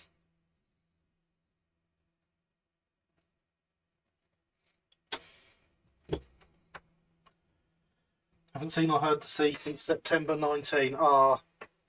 Honestly, Bob, I love it. I couldn't move further away than I am because I just love being near the sea. When I leave work every day, I drive out to the seafront, just drive along the seafront as far as I can because it's just great. I love it. So we'd love to have you down and bring you back by the seaside. Try been on the channel maybe 6 months now or more. It's been great. Thank you. Really is appreciated. I've enjoyed having you here.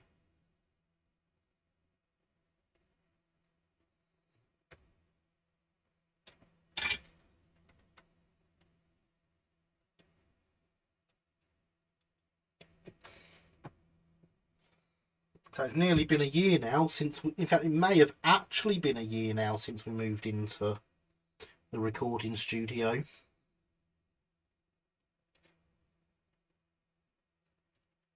which is also a scary thought.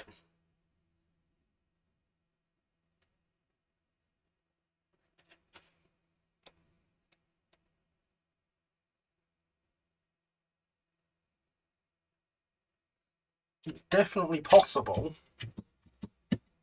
I was sat in it. I started the building work in here in mid-January.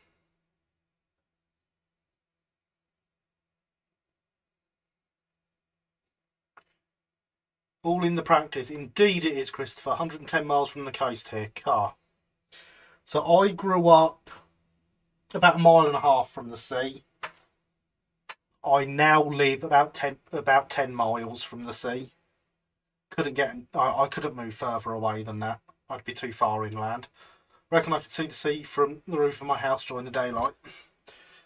I mean, when the sea levels rise, I will be on the beach again, because my house backs onto what was the coastline 1,000 years ago.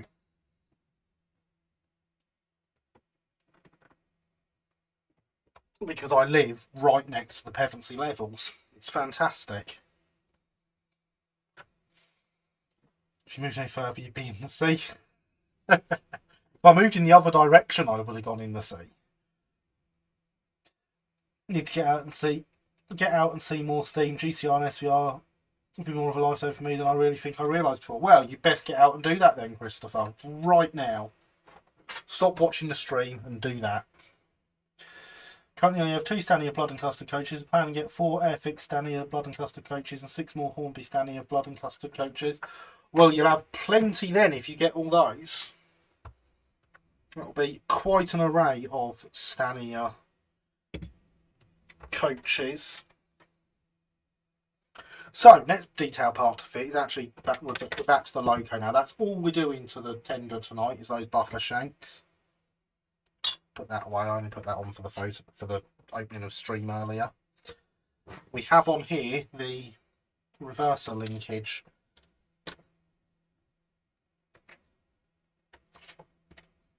That we need to get in place.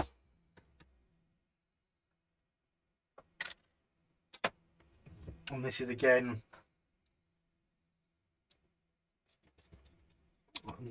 nickel silver, I think this is. But either way, it's the same process as soldering brass. And so we'll be tinning this with the regular solder and then soldering it with the white metal solder.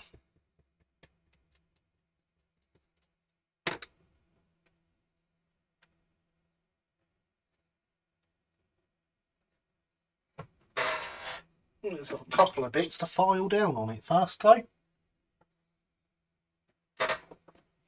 We do sometimes get a sea breeze on a hot day. It sets in and comes up the Bristol Channel and up the Severn Valley. You can feel the temperature dropping late afternoon. So we sometimes get the sea mist here.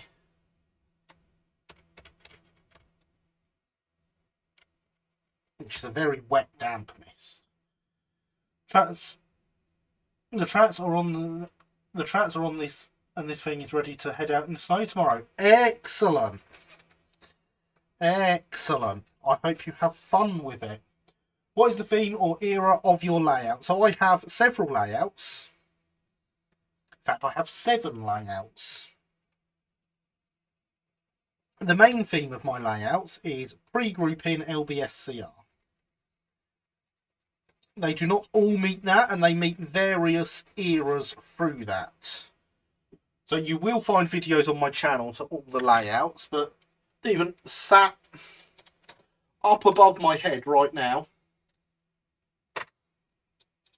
something I can reach with. There we go, the ban hammer.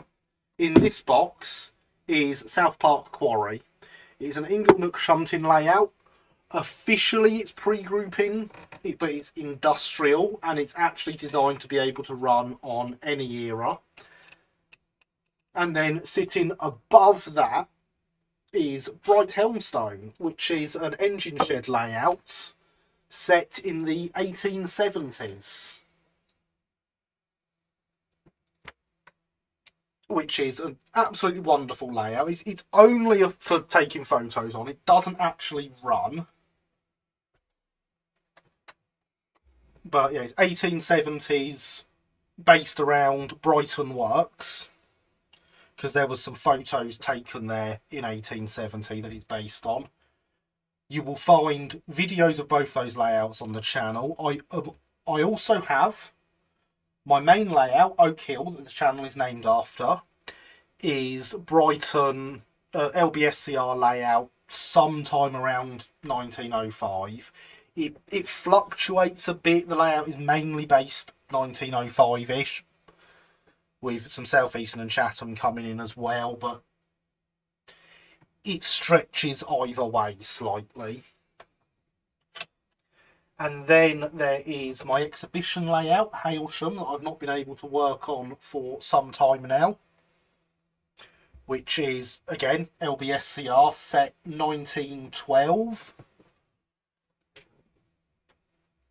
That is a nice through station. It's absolutely massive layout. It's 23 foot end to end, which is why I haven't been able to work on it, because I haven't had the house to myself to set it up. I've got my narrow gauge,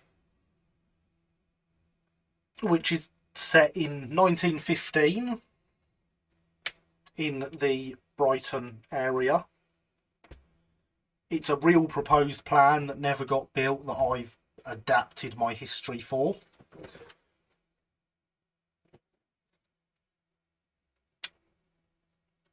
And then, so that's 5 layouts. Then there is the Midland project, pre-grouping Midland Railway. It's going to be an engine shed. It's not actually started yet, but it will be an engine shed layout. It is being built for charity and will be built in a 24-hour live stream. So yeah, very much 24 hours, one go, building a layout. That's going to be a hell of a live stream. I'm really looking forward to doing it. The charity I was doing it with have gone very quiet on me, and I've not heard from them in nearly 6 months now, so I am going to be looking for a new charity partner. There will be no more announced about that layout until I have a new charity partner in place. And then there is the boys layout, which, although is quite flexible, is primarily pre-grouping Caledonian, because we're definitely a pre-grouping household here. And mainly Brighton, because the Brighton is obviously the best of the pre-grouping companies, and anyone that says otherwise is wrong. But yeah, videos to all those videos about all those layouts can be found on the channel. They have all been covered at some point, so do go and have a look.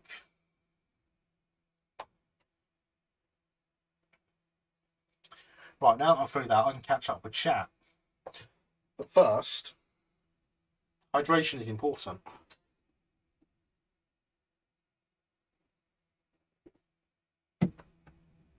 Good night, Thomas. I'm sure you've gone by now, but there we go. Sleep well and all that jazz. Mine's fictional heritage, but mainly BR black and green. I started doing heritage modelling when I first got back into it, in the 50s and 60s. I got drawn back to pre-grouping because it's also fantastic. You should definitely check it out. Western Supermud is the closest seaside, but Severn Estuary isn't really the sea. Yeah, fair. Yeah. My lad is pre-grouping SCR because I got bullied into it, and I will continue to bully people into modelling pre-grouping. It's the best thing to do. More pre-grouping modelers, more fun. GWRBR Western Regional late 40s into the 50s. So it'd be much more fun if it was pre-grouping, Christopher. Mine is open to all eras, I can't stick to one. I know the feeling. I still have all my 50s and 60s stock as well. I've never got rid of any of it. I've even got a couple of Network South East carriages. Looking forward to that. So, that'll be the 24-hour live stream. I saw that for charity, mate. Most layout is 60s. IO platform Scottish with all different eras. It's always good to be able to play with different eras. Run what you want because it's more fun that way. I want to model an old extinct line from the old Austin factory at London Bridge to Halesound, close to passengers 24-25 GWR line. I want to model the old station. That sounds absolutely fantastic. You should totally do that. I am all for that. Sounds like a great plan. Come to pre-group inside. We have bright colours. Except price for 41 South Eastern and Chatham. White Heritage Road in New Hampshire. Date is present day. Well, hey. Look at all this range of people we have here. It's pretty fantastic, isn't it? It is great to see such a range of people tune in to me. That was not meant to rhyme. Let's pretend it didn't. You're all good at pretending stuff like that, aren't you? So, we were fitting the reversing gear.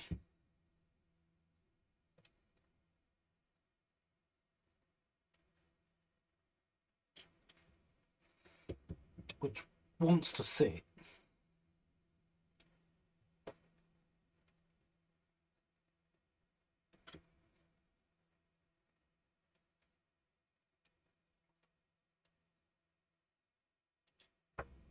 About there, but standing up. A bit hard to do that pre-grouping in N lot.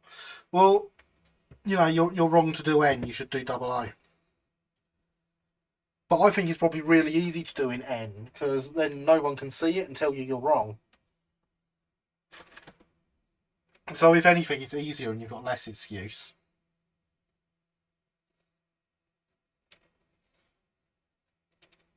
I approve of pre-grouping. I'm glad you approve of pre-grouping. The board ready, but not the money to start it. That's always a problem in this hobby. I've lost those blooming sharp tweezers again. Good at that tonight. Can we get a rhyme counter? No. I didn't hear. Oh, I didn't hear that sounds name. BIS original late 50s fictional. Yours is fantastic, Bob. I'm jealous of what you've got for layout stuff because the space you've got is absolutely phenomenal and the things you're doing with it is excellent.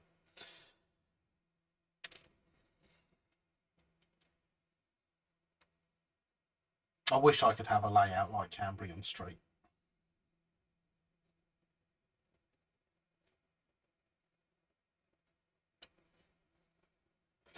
Want to use Pico code 72? You mean 75 bullhead? That is what I am using on the new Oak Hill. Because Oak Hill, the first, fell to its demise last year. After I had what can only be described as yet another water leak that killed it. Right, it's going to have to sit about there. That's the only way I'm going to get it to fit. Slightly further forward than I would like, but it'll do.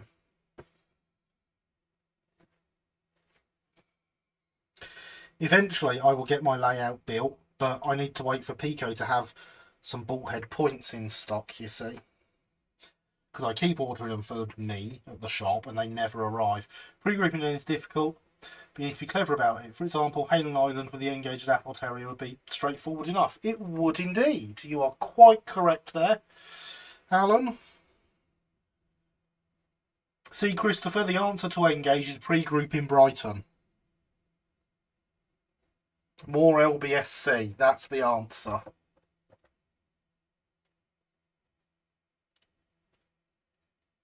One advantage of living alone is I could knock a hole into the next bedroom. Yeah, so I was like, my plan for this place when the kids move out is to knock their 2 rooms into 1 room so that I can have a rather nice big layout. but that's still a long way off. Anyway, I need to go to bed. Have work in the morning. I hope you all have a good night. I'll talk to most of you on Discord in the morning. Good night, Red. Great to have you here as always. Sleep well and don't work too hard. The answer to most things is more LB&SCR. You are correct, Alan. It is. It is indeed.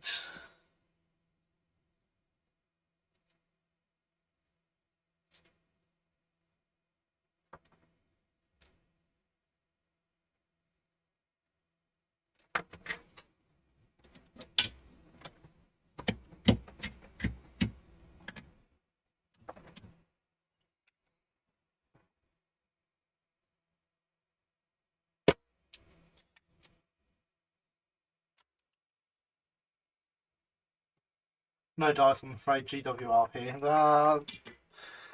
See, you're just no good, Christopher. No good. If I don't want, if I don't move, want an O-gauge garden layout. Fantastic. I approve of O-gauge. I've got an O-gauge terrier as well. Because of course I have an O-gauge terrier, and no, I don't count it in my total of terriers that I have. So technically I have 23. Seems like the Rapido E1 is going ahead. It does, doesn't it, Alan? But unfortunately, it doesn't look like it's going ahead with an LB&SC model, so there'll be some modification needed. And at least a paint job. In GW1 Terriers, they did, and good evening, Keith. How are you? I hope you are well.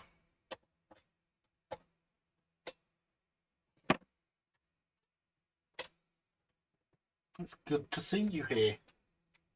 Bridge across the fish pond. Yes, I've just suggested that to a friend of mine recently, actually, as he has recently found himself living alone. And I have suggested that he should have a...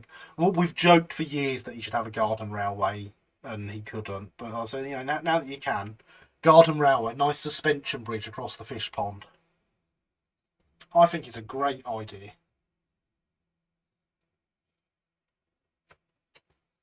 What should you like to change my channel name? No, you promised you wouldn't change your channel name for another week. A live stream would be better though. Oh, live stream, fantastic. At some point I'm going to get my live stream terrier running out in the garden, Rocket running out in the garden, and add more to it. I have plans for a terrier on the same gauge, which is what I was going to say afterwards, hence they're getting confused. So, yes, it would be very good to have live Steam. I hate the fact that model railroading and tourist railroads are the only hope for introducing in the industry for young ones. They are at the minute. Yes. Hopefully we can find more ways to bring in young ones. Original version, E1 was a close second in the survey, so maybe a follow-up. Oh, that would be fantastic if it is. I really hope so. I'm getting a Rapido one regardless of, you know, because I want to support them. They're doing these things. It's great. I have a lot of their South Eastern and Chatham wagons coming to the shop for me.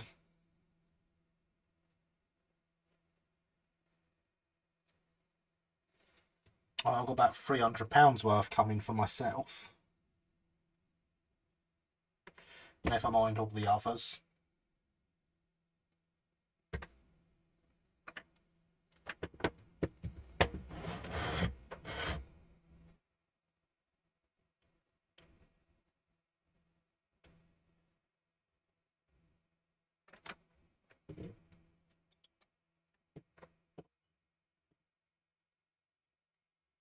Hopefully they do some Brighton wagons to follow those up.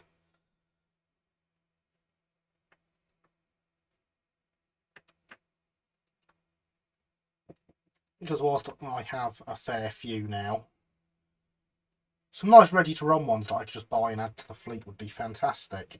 This is going to be the most awkward thing I've had to do for a long time on here, getting this held in place.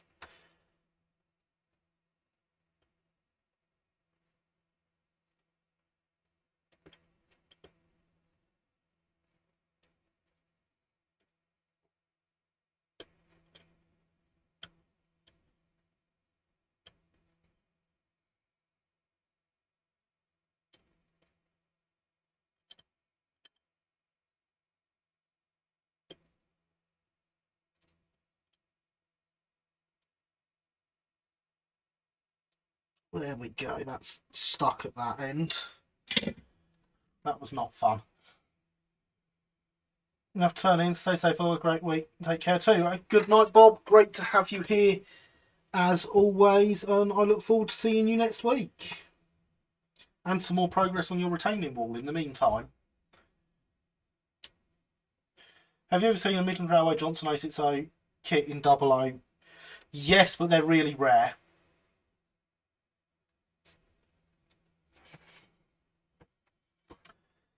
I think there are some Brighton wagons on the way, I'm not sure who's producing them. I had heard there was some, but yes, I don't know who by. I've heard rumours of who it may be, but I've not got any. I don't know for definite. I don't know solidly enough that I would want to say, but I have heard a possible of who's making them. So event for HMRS last week. Derby Silk Mill with a layout built by secondary school students. There's lots of youngsters attending. Yes, Keith. I meant to drop you an email the other day because there was an RM Webber who was there and mentioned you with the school kids layout and how impressed they were with it.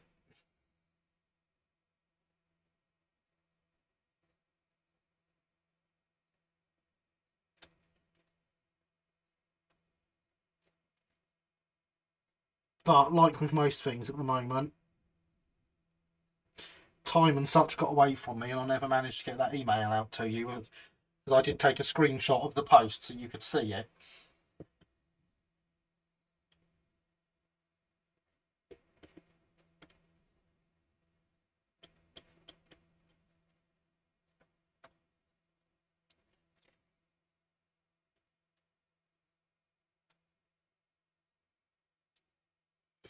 Site Town Street Models website does anyone know their contact details? Unfortunately, I do not. Does anyone out there know the Town Street Models contact details for Linny? Would be very helpful if you do. Chatting good stock is the in thing at the moment. Apparently so, Sophia, yes. Gonna have to go, batteries die, night all nice to hear. Thanks for the thought. Good night, Keith. Thanks for coming by. Great to have you here. Sleep well and all that. And I shall hopefully speak to you soon.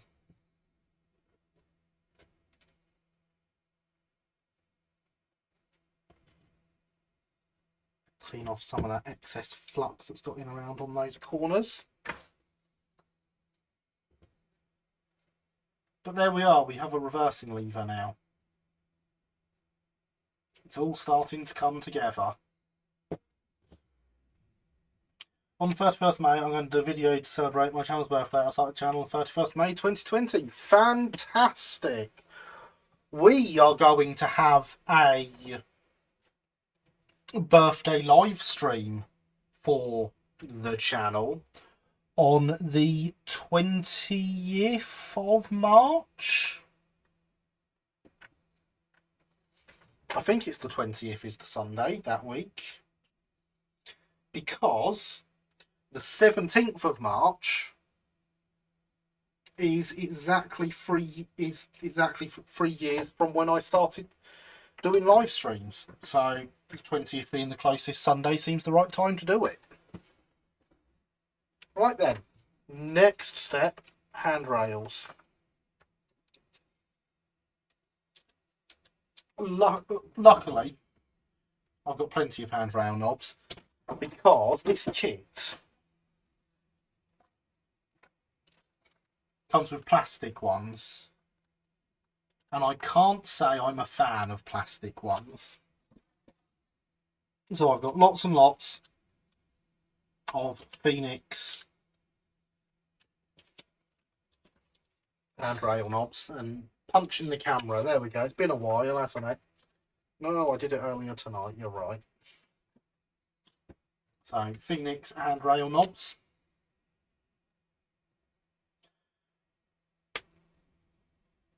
I think that makes my channel 3 years old. It'll be 2 years old if it started in 2020. If we're only in 2022. I'm going to refill the hydration vessel because hydration is important.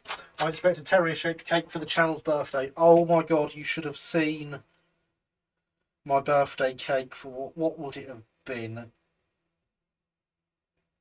My 24th, probably. Was a terrier. It wasn't just a terrier. It was a 5-inch gauge terrier in improved engine green. I have no idea where the photos are anymore, and it's heartbreaking because I'd just love to see it again. It was fantastic. I hate to think how much it cost. Hydration is important.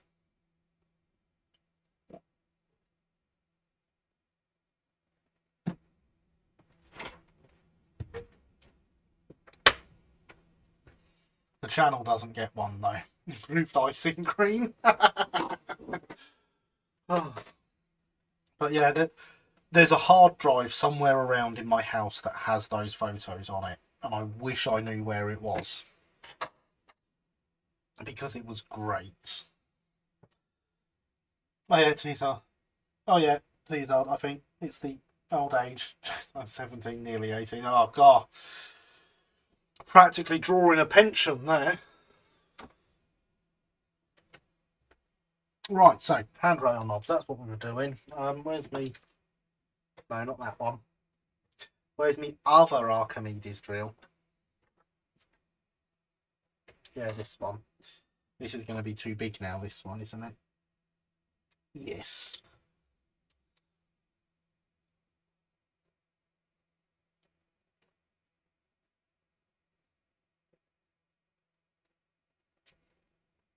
Helpful. There we go.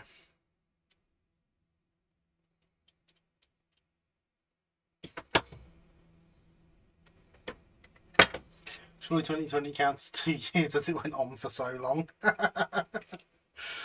No, it does not.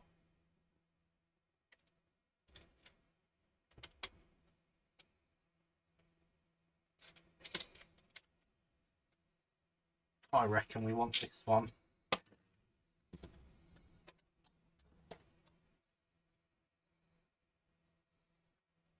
If anything, we should all agree that 2020 never happened and have a redo on it.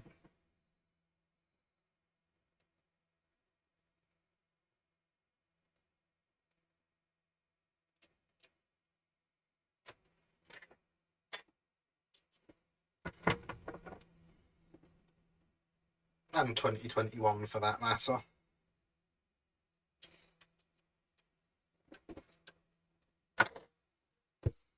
Which means it's still 2020, which means Lewis hasn't set up his channel yet.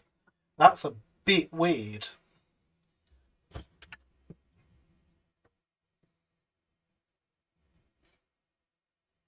So handrail knobs on here are nice and easy. They're all nicely marked.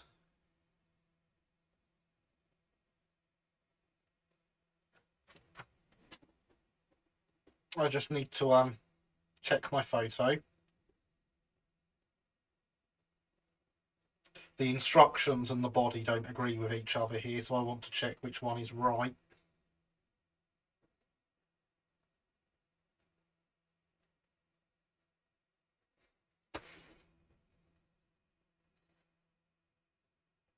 The instructions are correct.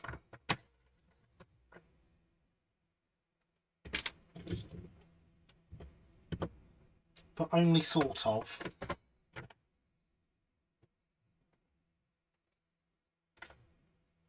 Ah, right. Yes, I see why the instructions are wrong now.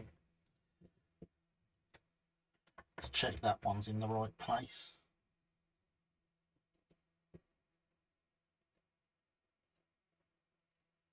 No, none of these are in the right place. Prove anything that makes me younger. I knew you would. 2020 Matt, I know what you're talking about. Exactly. So it doesn't want to be there. It wants to be this side of the boiler band.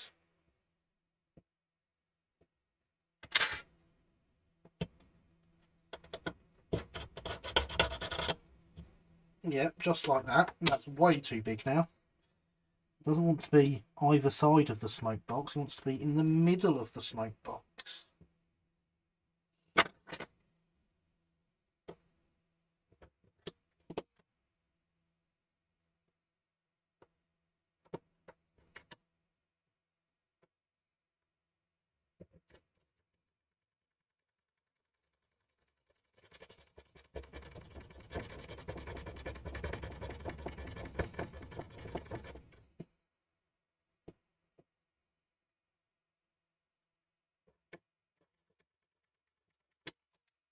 There we go.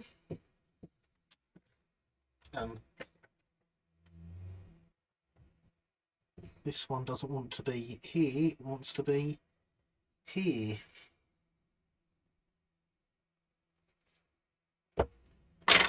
Yeah, I've gone too far on that. That's probably already gone all the way through. Yeah. And is too big as a result.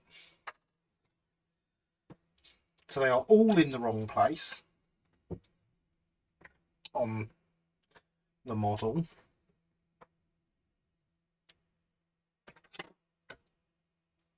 So now we're going to do some white metal filling before we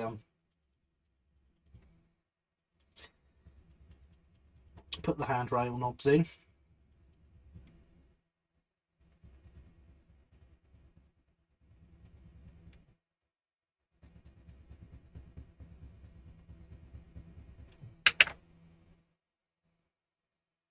And we're going to fill it with solder.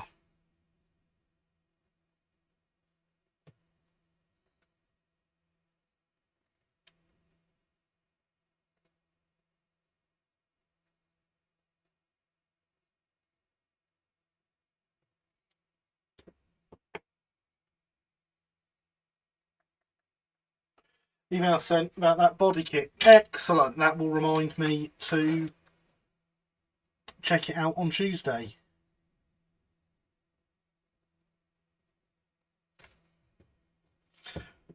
There you go, and all in chat. Good evening, Andy. How are you? I hope you are well.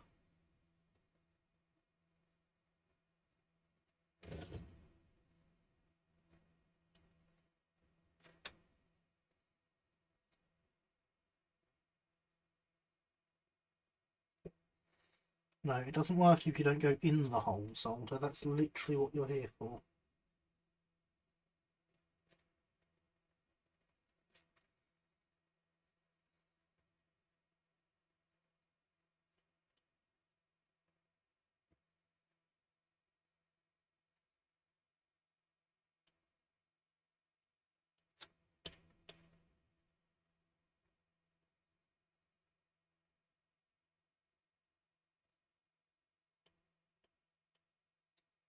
So the problem here is, I think that in the most case they're just kind of going over the hole rather than in it. So when I file them down to shape, they're going to be wrong.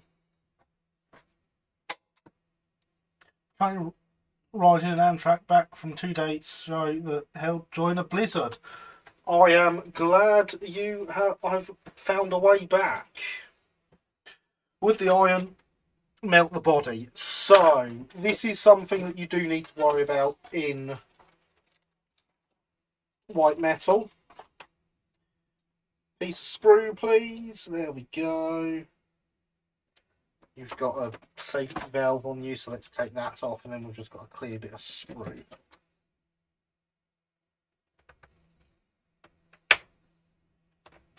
So this is an as we said earlier, this is an adjustable temperature controlled soldering iron. So I take my bit of white metal with my soldering iron turned down at its lowest, which in this case is 200 degrees. I can hold that on there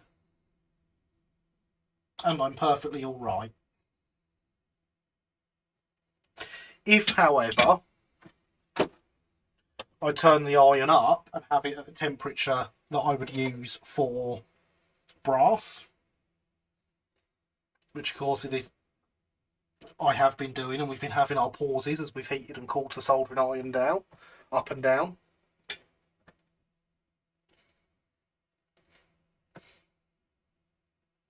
Then you can kiss your bit of white metal goodbye.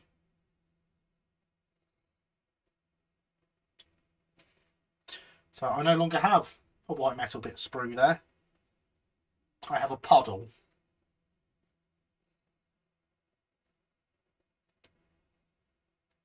Don't try this at home, it's not particularly good for your soldering iron either.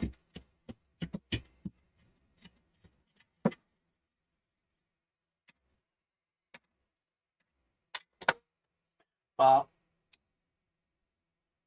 that there is our bit of white metal.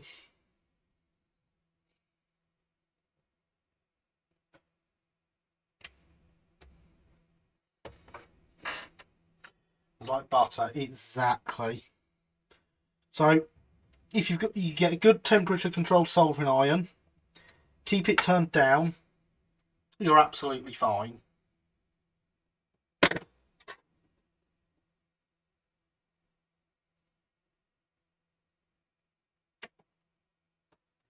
But a soldering iron that is only high temperature, you're going to have some problems.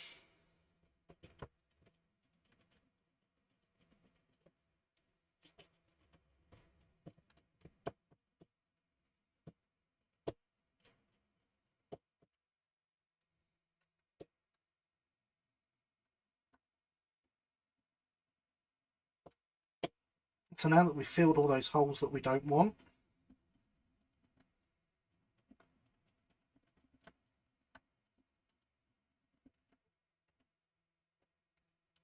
I'm just going to file the solder down.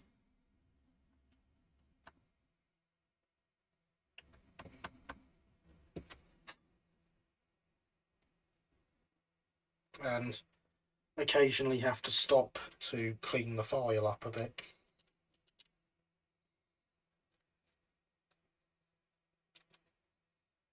Because it's now full of white metal and solder.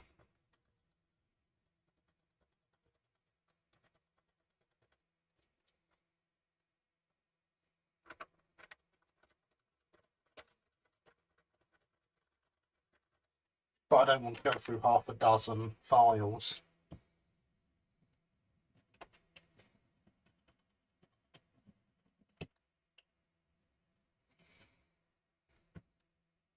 Do with a new set of files. Okay, remind me when we're placing a Gauge Master order. And we'll get you some.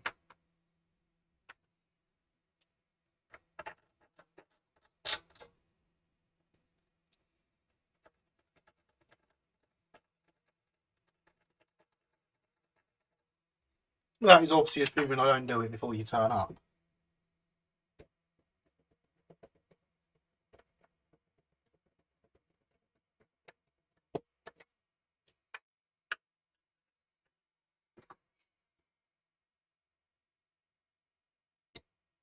This bit's quite a big blob. I'm just going to take a load of it off with the knife, as is this. Actually, this one might not be too bad.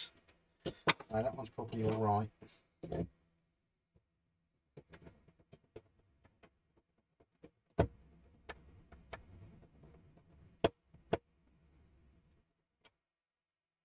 That's better.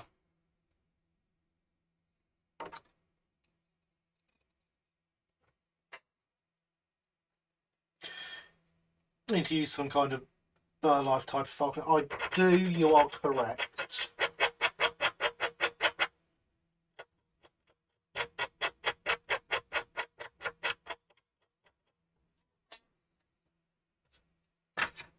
But these aren't particularly expensive files, so they'll probably just get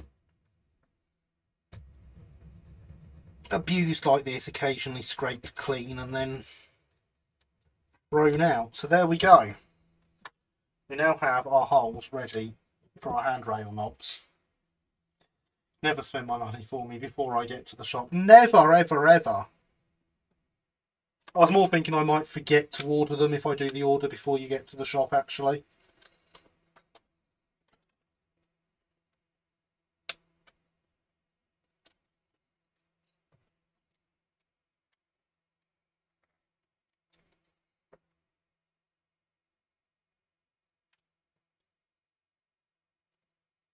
I'm not worried about spending your money for you before you get there.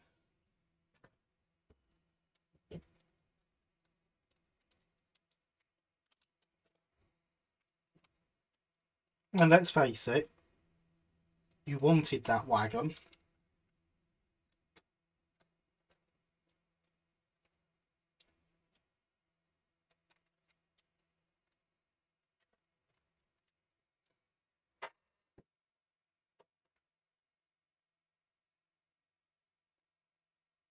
Just going to use one of these to check for size.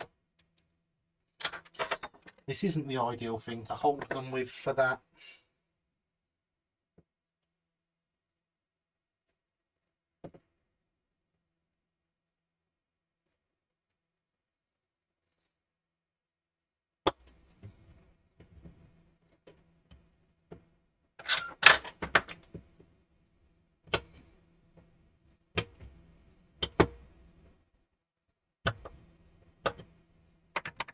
Tiny little bit tight, which is probably what we want, really.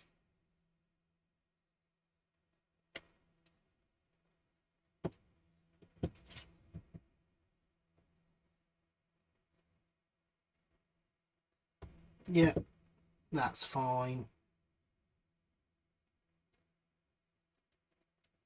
That's fine. And that's fine. Of course, what I have neglected to do is A, turn the soldering iron back down, and B, tin around these holes.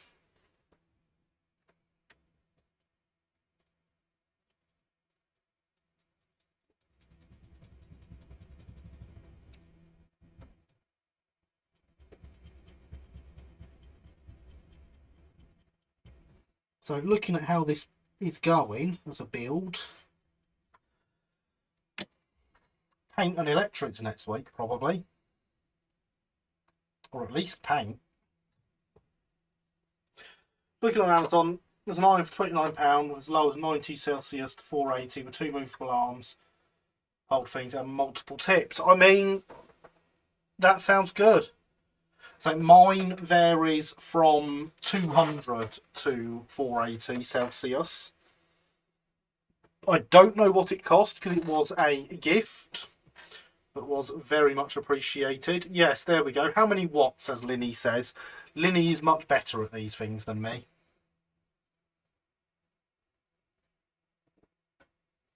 Oh yes, and Lewis asks, does anyone approve of A4s? Which means I have to get it out again, don't I? A4s.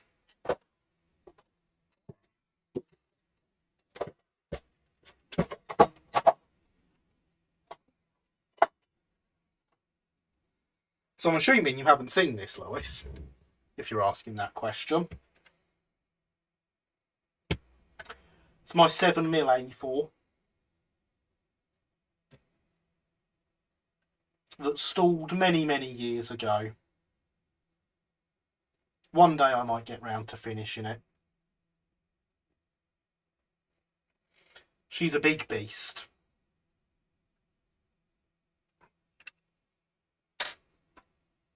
60 watts, 60 watts sounds like a good amount of watts for loco building. It does.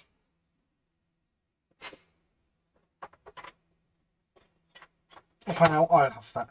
Thought you would.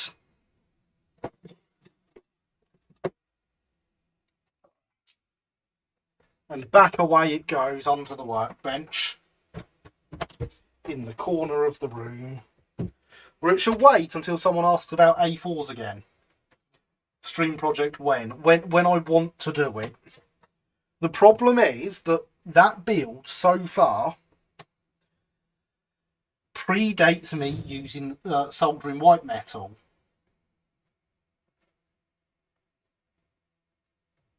So it's all glued. So at some point I want to take it all apart and start again with solder.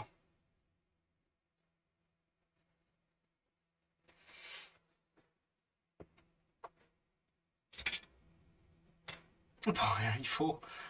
Largely indifferent to A3s and A4s, not generally a fan of large tender locos. Well, that's a very large tender loco. Is 7mm O gauge? Yes, 7mm is O gauge.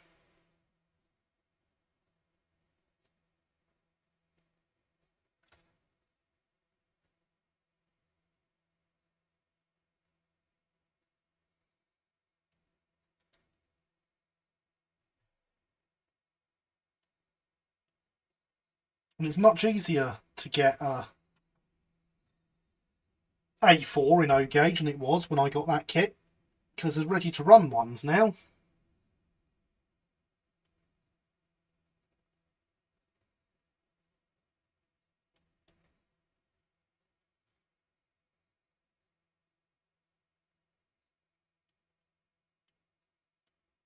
I had to stop for a second there, my eyes went funny. Love to tell you that's the first time it's happened on a live stream, that my eyes have just gone funny like that.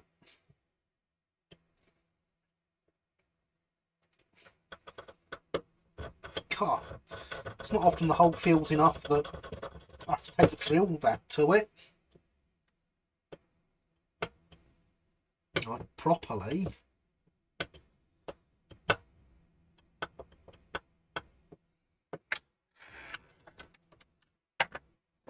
So now, to get these to line up properly as we put them in,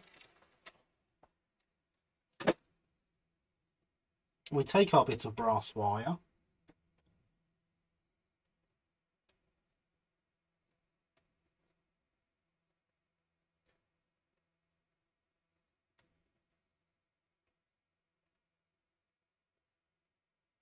we feed the handrails onto it that we have forgotten to tin. That was silly of us. This one's a bit knackered, it's not got a hole so much as it's got a slot. That's no good. A2 is free for me these days for an NER Pacifics. You mean you don't have the love for my A4? Poor A4. This one doesn't appear to have a hole all the way through. Oh, I love how well formed these all come.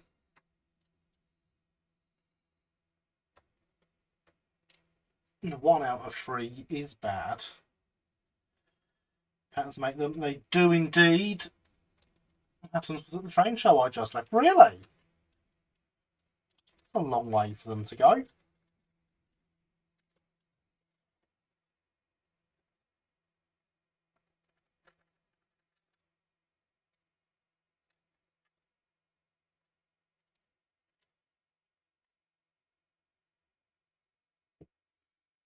Right, multiple people are pre-grouping. How easy is 4mm GWR broad gauge? About as hard as in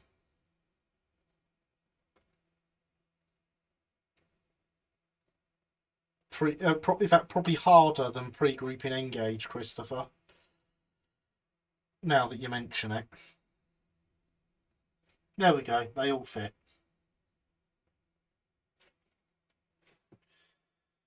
A copy of the A1 wouldn't sell it to me. That's not very nice of them, is it? In 7mm. Yeah, I assumed it would be for you.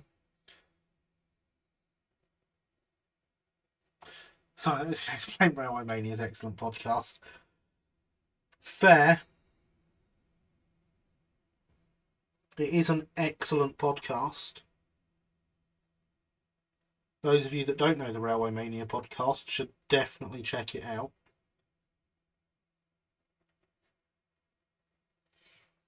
run by the always wonderful Corwin. It's had some fantastic guests on in the past. And hopefully we'll have many more in the future.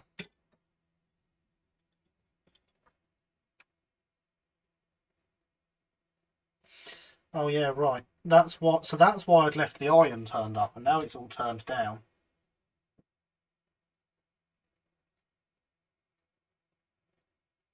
As far as I would have thought, Great Western would be well supported. Well, the Great Western is well supported, unless you want broad gauge. In which case, nobody supports it.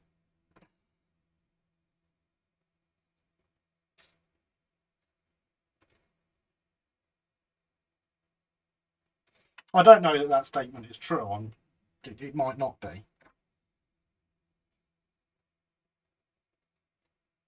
But no, Great Western broad gauge in 4mm is very much scratch building. For the most part.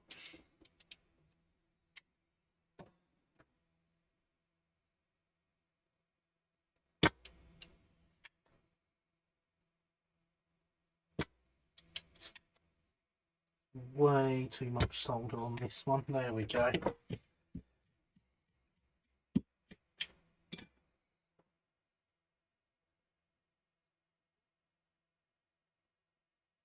So now that we've done that,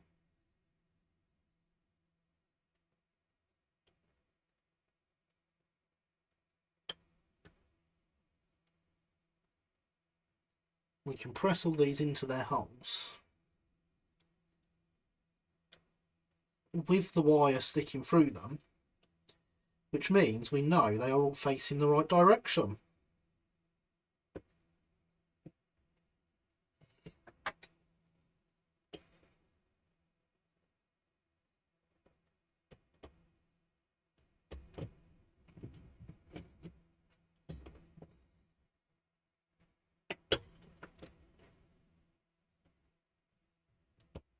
There we go. That one's in now.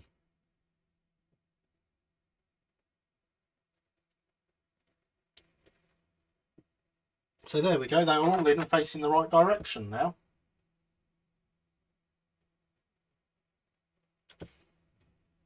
What's that thing you was using then? My pliers.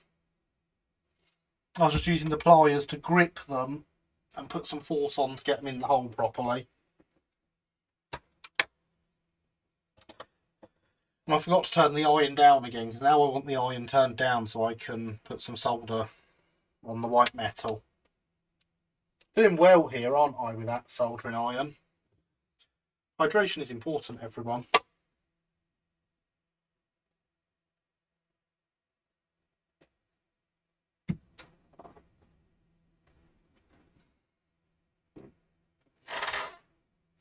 We have 20 minutes to go, and detail wise all we have left to do is the handrail knobs on the other side of the boiler, because there's none on the front. It's a single handrail that runs all the way along, loops over the front and back down.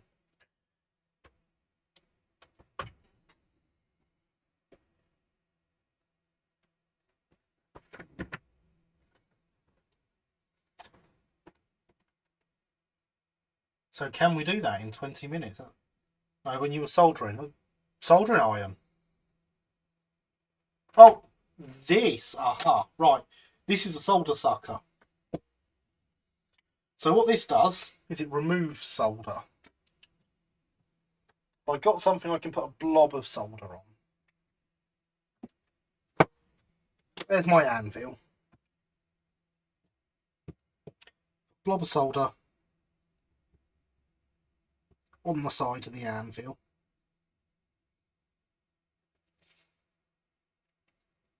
It'll have to wait to do that, actually. I will demonstrate this in a second, so I've just turned it back down, haven't I? So let's get these in.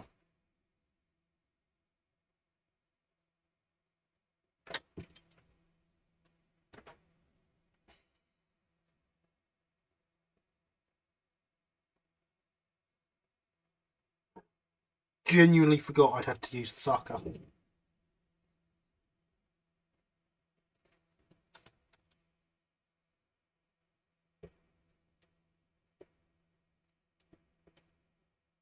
That has not stuck. Let's put some more flux.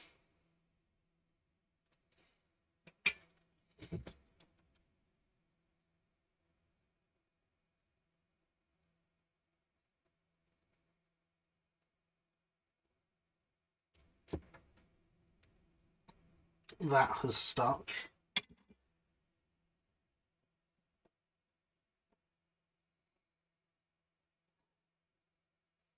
There's no reason that flux should have helped in the way it did, but it did, so we're going to put more flux on all of them.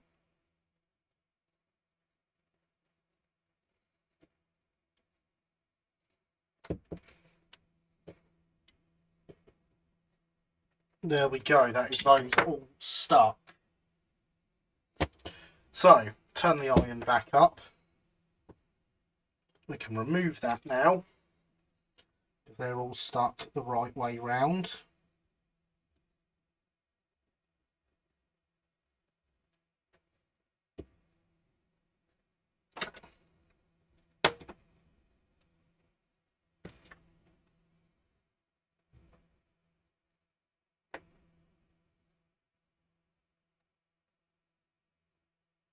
And we can find 3 more to thread onto it whilst the iron heats up.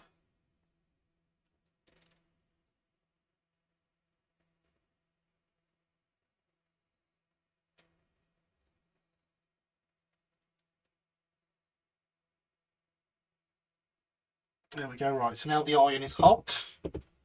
I'm going to stick a blob of flux on there.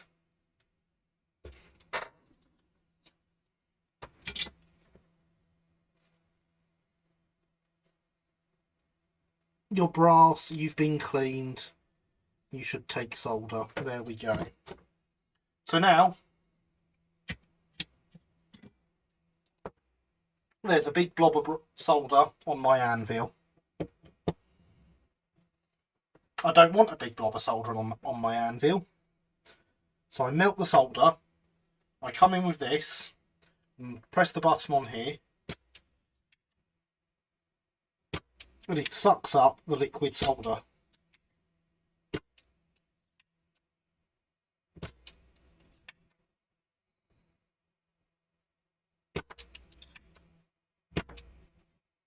Not sticking up at all on the dirty bits, so that's fine. There we go. Solder gone.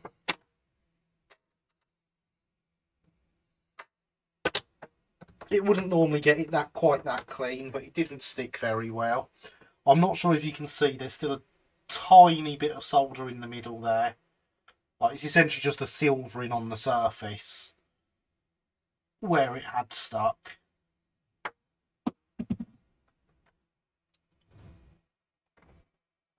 So when you use too much solder, you use your solder sucker.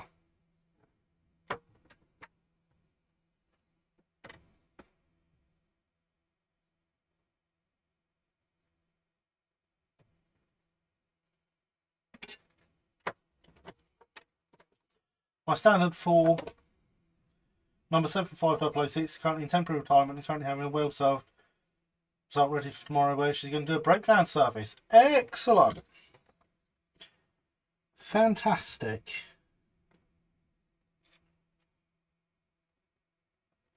Brake van services are always popular, I find.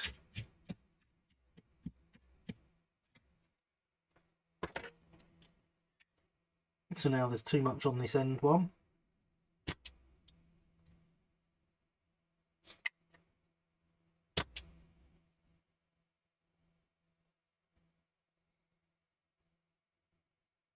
There's still too much on that end one.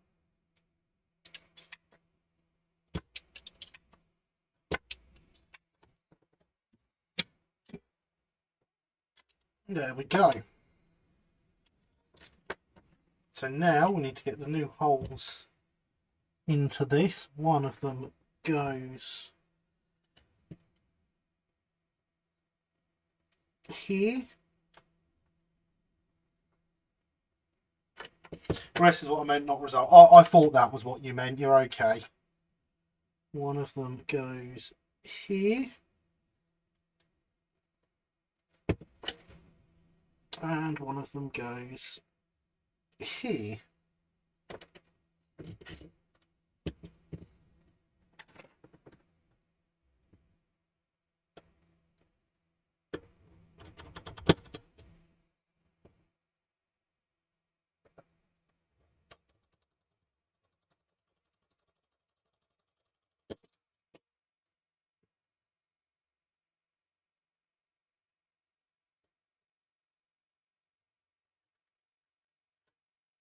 The iron needs to be cooling down whilst we're doing this.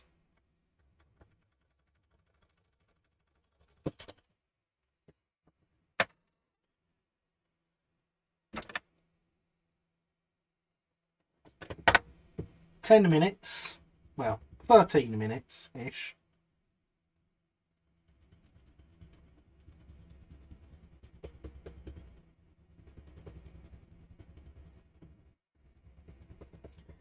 Give a polish over everything.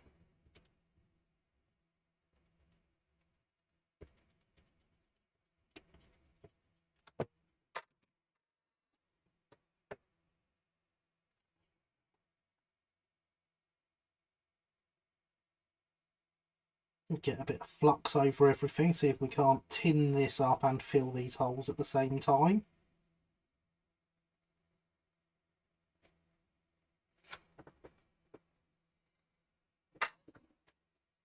The iron's still not quite cooled down yet.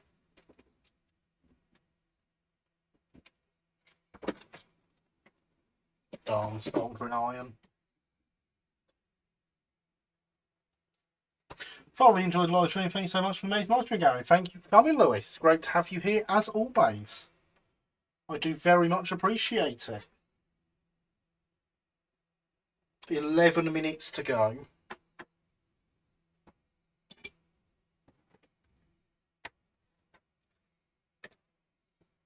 So that's my block of solder there. Because the low melt stuff comes in big blocks. It's more like a solder ingot.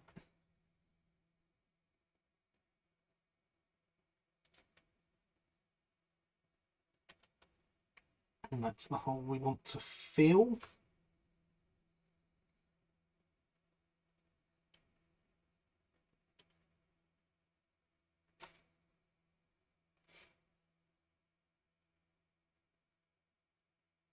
And then we can stretch that out to tin around that hole, and that's gone really well. I don't think I even need to file that one down.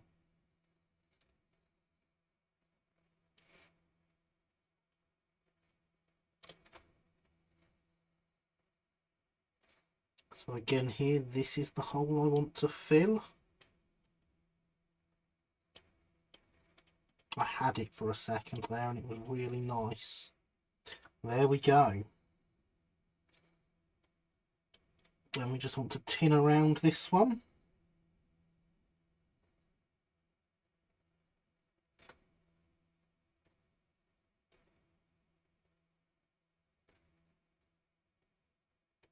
Fill that one. Tin around that one.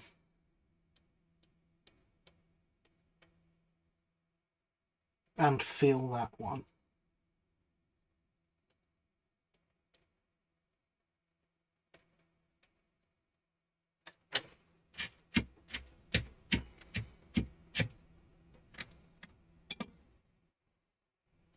Is it best to get the point motors in position before wiring? Yes, definitely.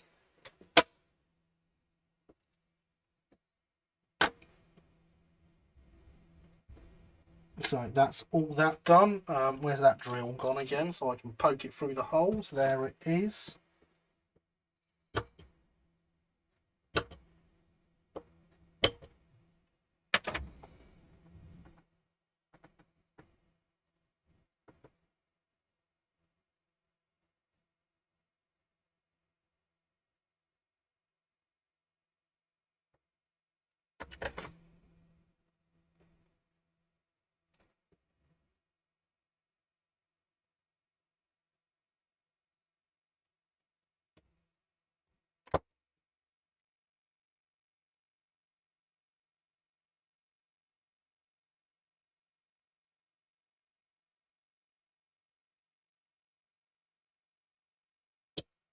And then we want to get all 3 of these in the holes.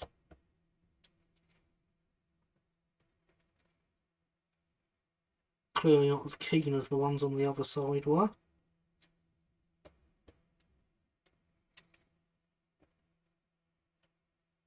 Maybe they just don't like the fact this is sticking out so much.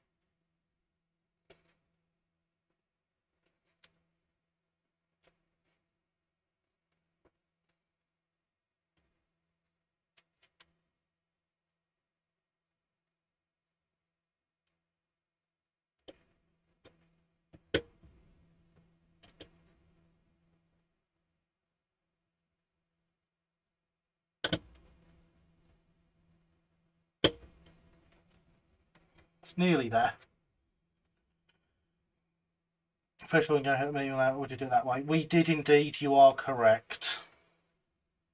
That's right, I haven't bought any more terriers whilst I've been streaming, Lewis.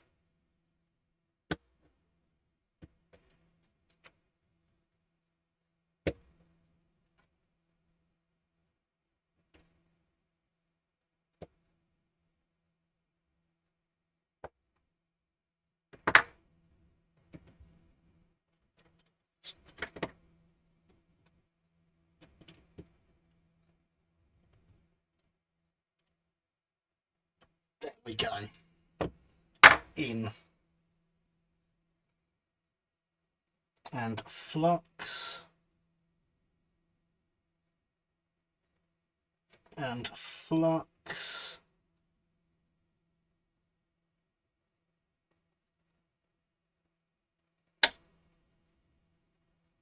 And flux.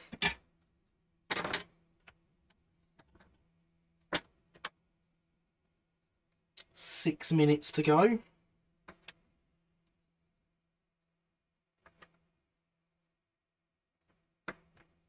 Didn't really want the additional solder for that one, I wanted it for the middle one.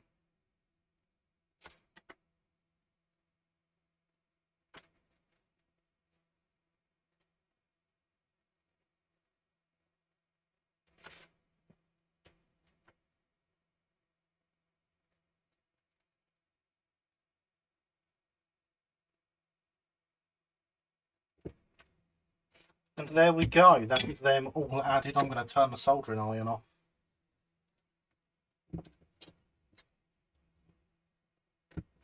We will not be making the handrail itself this evening, that was never the plan. That doesn't need to go on until after the loco is painted.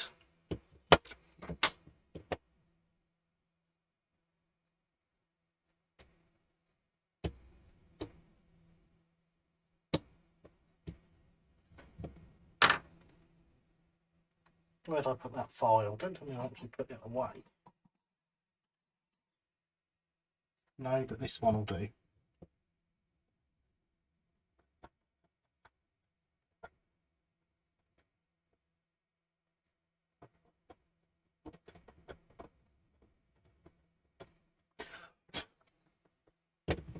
And there we go.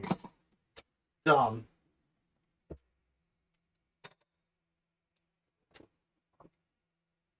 And you are quite right, Lewis. Hydration is important.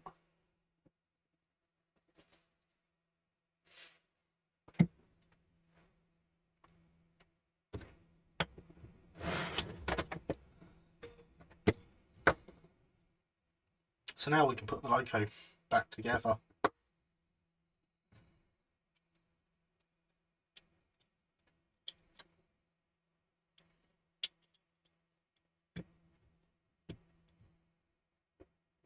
Well, we've completed the detailing instruction on here. The next instruction is literally put it together and put some bolts on the bottom.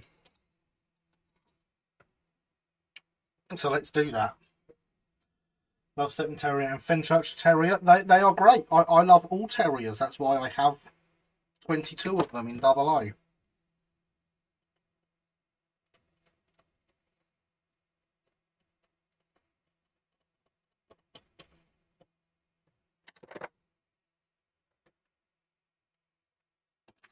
And we'll continue getting more.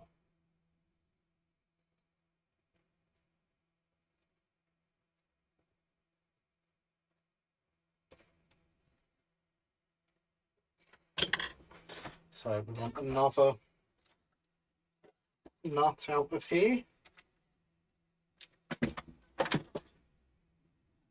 I mean, admittedly, we've missed the instruction where it says, like, adding wires and pickups. Although, interestingly, it only mentions pickups on the tender.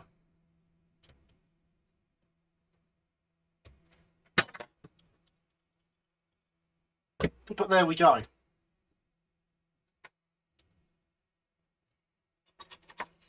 Should have put this on before doing that, really.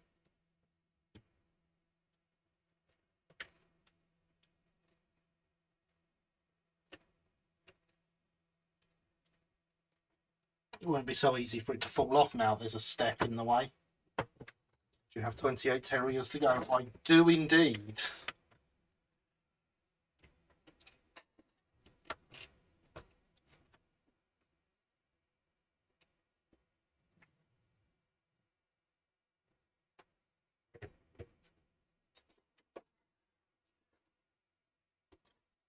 Bet this is too long to do this with, isn't it? Sort of, but also not quite.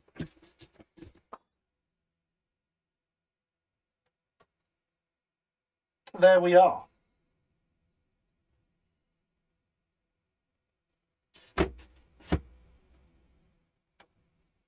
With 2 minutes until the end of the live stream, we have a C2 looking a lot more C2-y. I am very happy with what we've achieved tonight.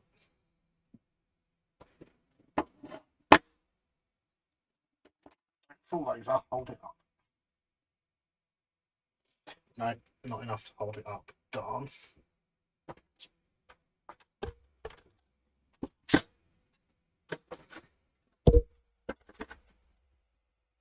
There we go, it's holding itself up now. So yeah, I'm very happy with what we've achieved tonight. I now make it 23:59 and 30 seconds. So we have made a lot of progress. It's going to be on to painting next week. The spray booth still isn't ready in here, and it won't be ready for next week, so I will spray primer it through the week. And then I guess she's getting brush painted. It's rather exciting, really, isn't it? I'm certainly very excited for it all. I hope you are too. So she'll get some colour next week. Once we've got the chassis painted, we will get on with the electrics. I've got an idea for how I'm doing all the pickups. We will be using the DCC Concepts pickups. So I've got the DCC chip for it now. So in a couple of weeks, we should be able to run it, which will be nice. In general, it's been a good build. Obviously, it had its issue with the boiler, and that has caused a few issues further along the way, but for the most part, it's been great. But I would like to thank you all for coming. What Starlight super looking glorious, nice. Can't wait to learn my face. So thank you everyone for your nice comments. Once again, thank you for supporting me through 405 hours of sitting here talking rubbish and building trains. You are all absolutely fantastic. I love you all. So yeah, this has been Let's Build. I've been Gary. You've been awesome as always.